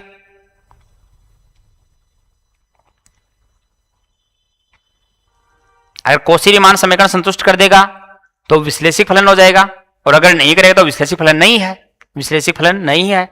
तो यहां से देखो del u by del x find करूं मैं, क्योंकि ज्यादातर ऑप्शनों में विश्लेषिक की बात कर रहा है। वैसे भी लाप्लास समीकरण पर समाधि फलन सबके लिए विश्लेषिक होना चाहिए, यानी कौशी-रीमान समीकरण संतुष्ट करना चाहिए। कौशी-रीमान समीकरण संतुष्ट करता है कि या नहीं करता, इसके लिए प्रसमाधि फलन के लिए लाप्लास समीकरण संतुष्ट करनी चाहिए। तो एक ऑप्शन में कह रहा है लाप्लास समीकरण संतुष्ट करते हैं, एक ऑप्शन में कह रहा है प्रसमाधि फलन नहीं है। इसका मतलब लाप्लास समीकरण संतुष्ट करेंगे या नहीं करेंगे। तो पहले तो विश्लेषिक के लिए आपको कौशी-रीमान समीकरण चेक करें, अगर उससे काम नहीं बनता तो हम लाप्लास समीकरण चेक करेंगे और एक एक बार अवकलन करेंगे। तो del u by del x करें, तो del u by del x करें तो पहले यू की बात कर लेते हैं। तो del u by del x जो है वो आपके पास क्या आ जाएगा, del u by del x आपके पास आ जाएगा 2x, और del u by del y आपके पास क्या जाएगा माइनस का 2y आ जाएगा, माइनस का 2y आ जाएगा। उसके बाद आपको v दिया हुआ है, v इक्वल टू क्या दिया हुआ माइनस का y upon x square plus y square, x square plus y square. ये आपको v दिया हुआ है, ये आपको v दिया हुआ है। तो यहां से भी क्या फाइंड करूं, del v by del x find करूं। तो del v by del x find करूंगा तो माइनस का y तो कांस्टेंट है और 1 अपॉन एक्स जैसा है, तो 1 अपॉन एक्स का करूं तो x square plus y square, उसके बाद x square plus y square का और करूंगा तो 2x ये आ जाएगा del v by del x, del v by del x. और del v by del y find करें तो फाइंड करने की आवश्यकता नहीं, यही दिखा रहा है कि ये कौशी-रीमान समीकरण संतुष्ट नहीं कर रहा, कौशी-रीमान समीकरण संतुष्ट नहीं कर रहा। इसका मतलब del v by del y find करें, तो del v by del y find करें तो हर इंटू अंश का अवकलन, तो x square plus y square into अंश का अवकलन -1 वाई के रेस्पेक्ट में, माइनस अंश यानी वाई इंटू हर का अवकलन, तो हर का करेंगे तो 2y अपॉन हर का स्क्वायर अपॉन हर का स्क्वायर, तो x square plus y square का होल स्क्वायर। ये हो जाएगा। तो यहां से del v by del y क्या आ जाएगा, del v by del y आ जाएगा। ये क्या आ जाएगा आपके पास एक्स स्क्वायर, ये आपके पास है माइनस वाई स्क्वायर और ये प्लस का 2y स्क्वायर, तो एक्स स्क्वायर प्लस है y square, x square plus y square, और नीचे क्या है x square plus y square का होल स्क्वायर। तो यहां से आपके पास del v by del y आ जाएगा, एक पावर कैंसिल हो जाएगी, तो 1 upon x square plus y square का स्क्वायर, ये आ जाएगा। तो यहां से देखो del u by del x का मान बराबर होना चाहिए किसके, del v by del y के, तो ये बराबर ही नहीं है del v by del y के। या del u by del y का मान बराबर होना चाहिए minus del v by del x के, तो वो भी बराबर नहीं है, वो भी बराबर नहीं है। तो del u by del y का मान भी बराबर नहीं है minus del v by del x के। इसका मतलब क्या हुआ कि सी आर इक्वेशन संतुष्ट नहीं होती हैं, सी आर इक्वेशन संतुष्ट नहीं होती, और सी आर इक्वेशन अगर संतुष्ट नहीं होती तो हम ये कह सकते हैं संतुष्ट नहीं है। और अगर सी आर इक्वेशन जो है वो अगर संतुष्ट नहीं होती, इसका मतलब विश्लेषिक फलन नहीं है।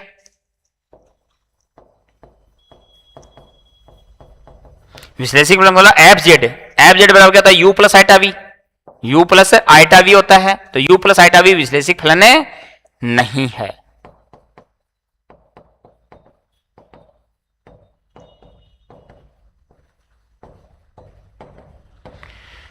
तो u प्लस आइटा वी विश्लेषिक फलन नहीं है, सत्य बात ये होगी, सत्य बात ये होगी।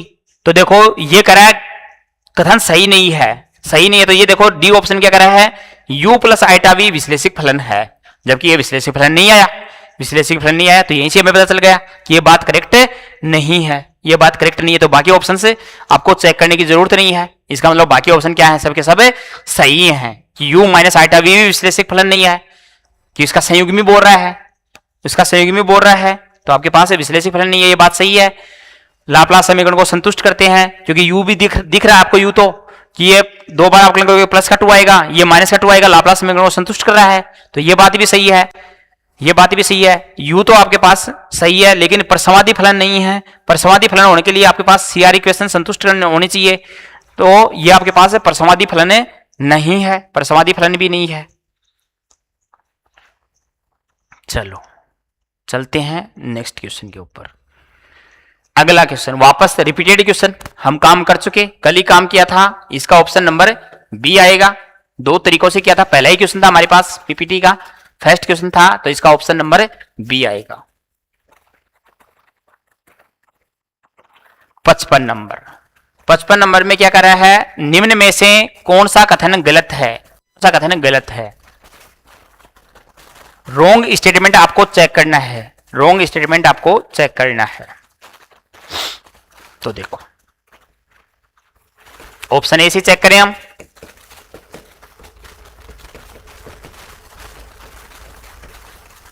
कि ऑप्शन ए जेड बराबर आइटा पर संतत है, तो जेड बराबर आइटा पर संतत, तो इसकी लिमिट फाइंड करें कि अगर इसकी लिमिट का मान आइटा के ऊपर जो वैल्यू उसके बराबर आ जाए, जेड बराबर आइटा पर फलन का मान दे रखा है 0 दे रखा है, अगर लिमिट का मान 0 आ जाएगा तो ये संतत होगा, वरना नहीं होगा। तो limit z tends to iota f z find करें, तो इसका मतलब क्या हो जाएगा, limit z tends to iota f z का मतलब जेड स्क्वायर, जेड स्क्वायर, तो ये क्या बनेगा आइटा स्क्वायर, और आइटा स्क्वायर का मान -1 आएगा।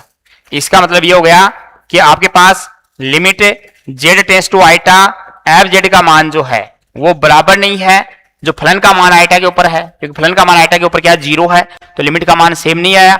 इसका मतलब एफ जेड जो है वो जेड बराबर आइटा पर संतत नहीं है।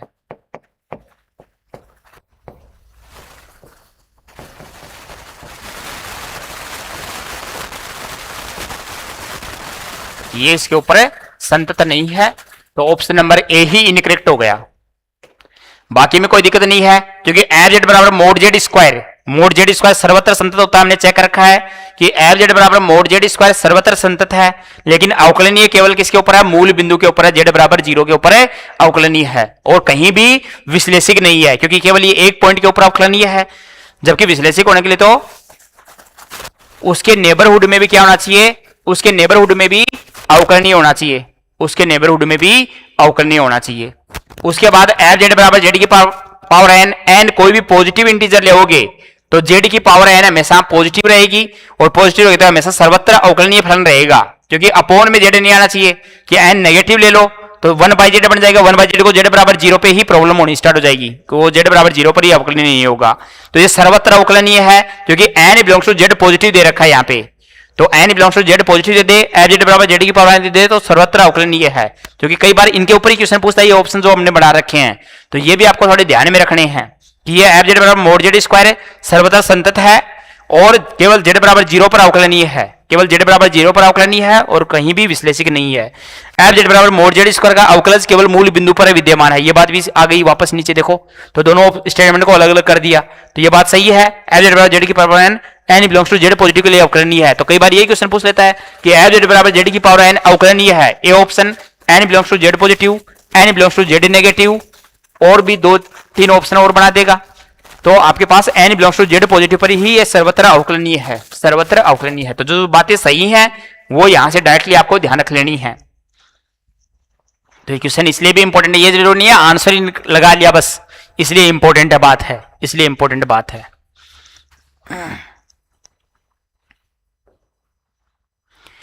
अगला क्वेश्चन कह रहा है कि यदि fz बराबर u प्लस आइटा v एक विश्लेषिक फलन है तो निम्न में से कौन सा सत्य है।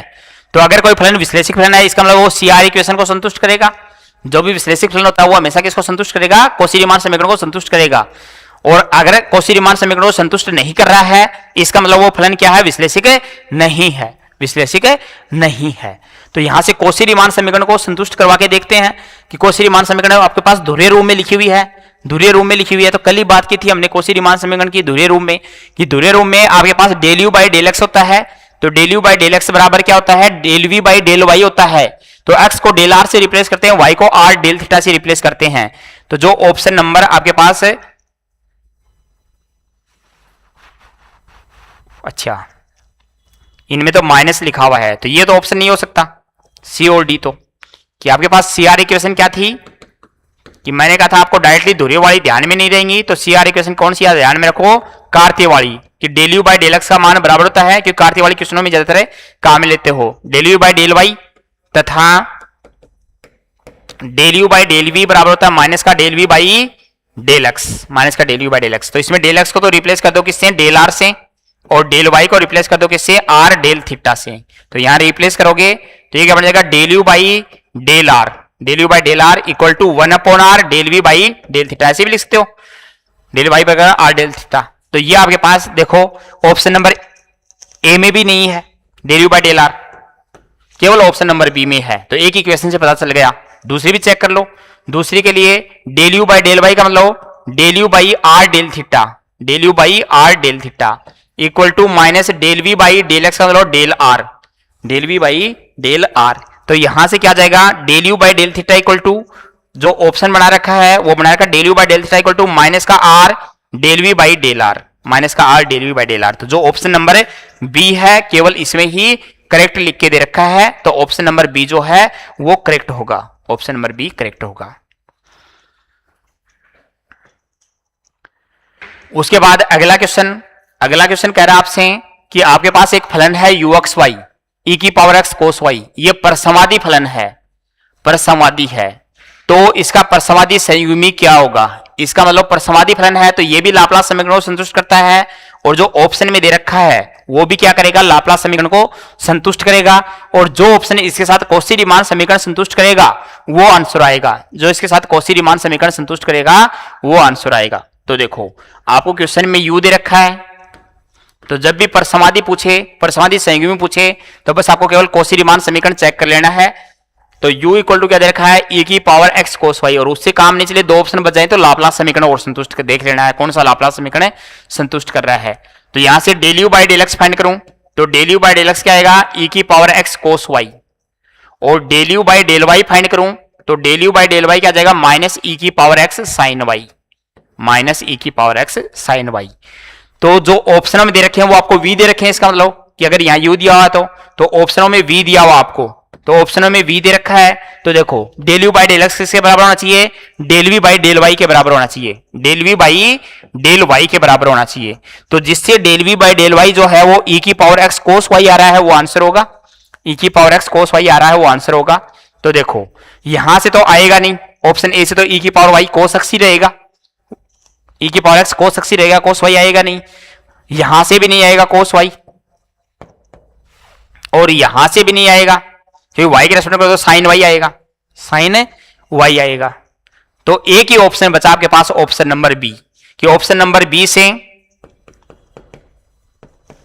अगर हम माने v बराबर e की power x sine y plus c, तो यहां से del v by del y find करेंगे तो आएगा e की power x sine y, e की पावर x साइन वाई का y के रेस्पेक्ट में डिफरेंशिएट कर रहे हैं, तो e की power x cos y, e की पावर x कोस वाई, और del v by del x find करेंगे तो del v by del x क्या आएगा, e की power x sine y, constant zero हो जाएगा।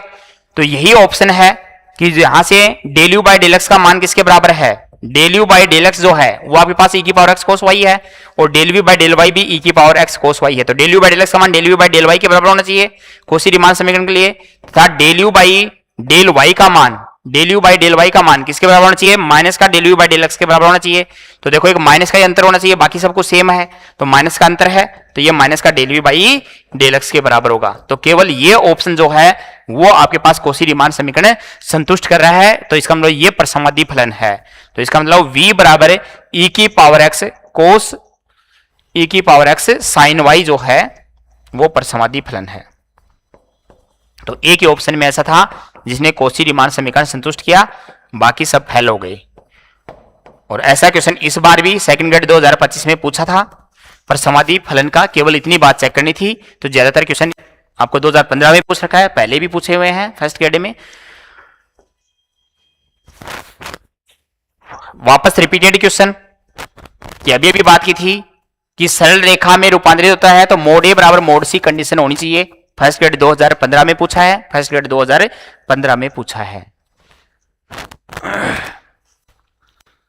ये वापस आपका रिपीटेड क्वेश्चन कि W equal to sine z, W equal to sine z के अंतर्गत सरल रेखा x बराबर a दे दिया इस बार, उसमें x बराबर कांस्टेंट लिखा हुआ था, तो x बराबर a पर आपको क्या मिली थी, x बराबर a पे हमने बात की थी तो अति प्रबल मिलता है, और y बराबर b पर क्या मिलता है, दीर्घवृत्त मिलता है, दीर्घवृत्त मिलता है। तो x बराबर a पर क्या मिलेगा, अति प्रबल मिलेगा। तो या तो डायरेक्ट याद रखो या थोड़ा क्वेश्चन करो, अगर कंफ्यूजन हो जाए दीर्घवृत्त मिलता है अति प्रबल मिलता है तो मैंने क्वेश्चन सोल्व करवा दिया है, तो सॉल्यूशन करो, सॉल्यूशन करो। अगला क्वेश्चन कि एक फलन दे रखा है एफ जेड बराबर mode z square, F Z बराबर मोड जेड स्क्वायर।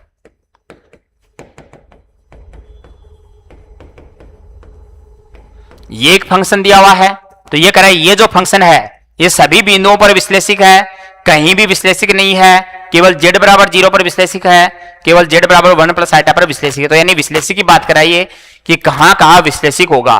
तो इस फलन के बारे में मैंने बात कर रखी है कि एफ जेड बराबर मोड जेड स्क्वायर, ये आपके पास जो फलन है, ये जो फलन है कि एफ जेड बराबर मोड जेड स्क्वायर जो फलन है वो केवल मूल बिंदु पर अवकलनीय होता है, केवल मूल बिंदु ओरिजिन पॉइंट z बराबर 0 पर अवकलनीय है।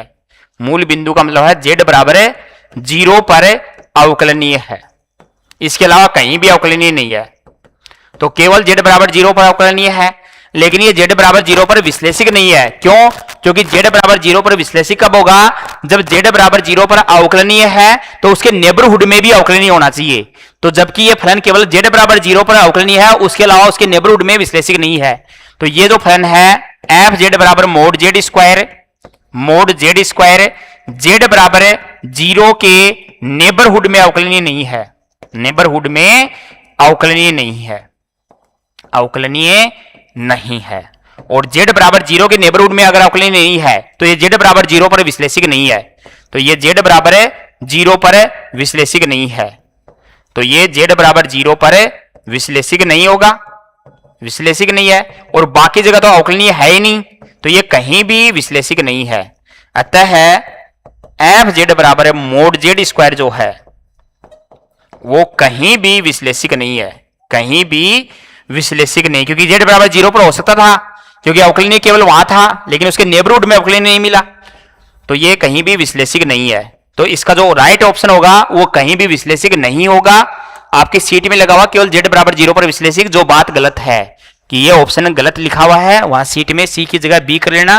राइट ऑप्शन जो होगा वो इसका बी रहेगा, विश्लेषिक नहीं है, कि ये कहीं भी विश्लेषिक नहीं होगा। एफ जेड बराबर जेड स्क्वायर, क्योंकि जेड बराबर 0 पर केवल अवकलनीय बोले तो बात सही है, विश्लेषिक बोले तो बात गलत हो गई। क्यों गलत हो गई? क्योंकि उसके नेबरहुड में भी अवकलनीय चाहिए विश्लेषिक होने के लिए, विश्लेषिक होने के लिए उसके नेबरहुड में भी चाहिए अवकलनीय चाहिए।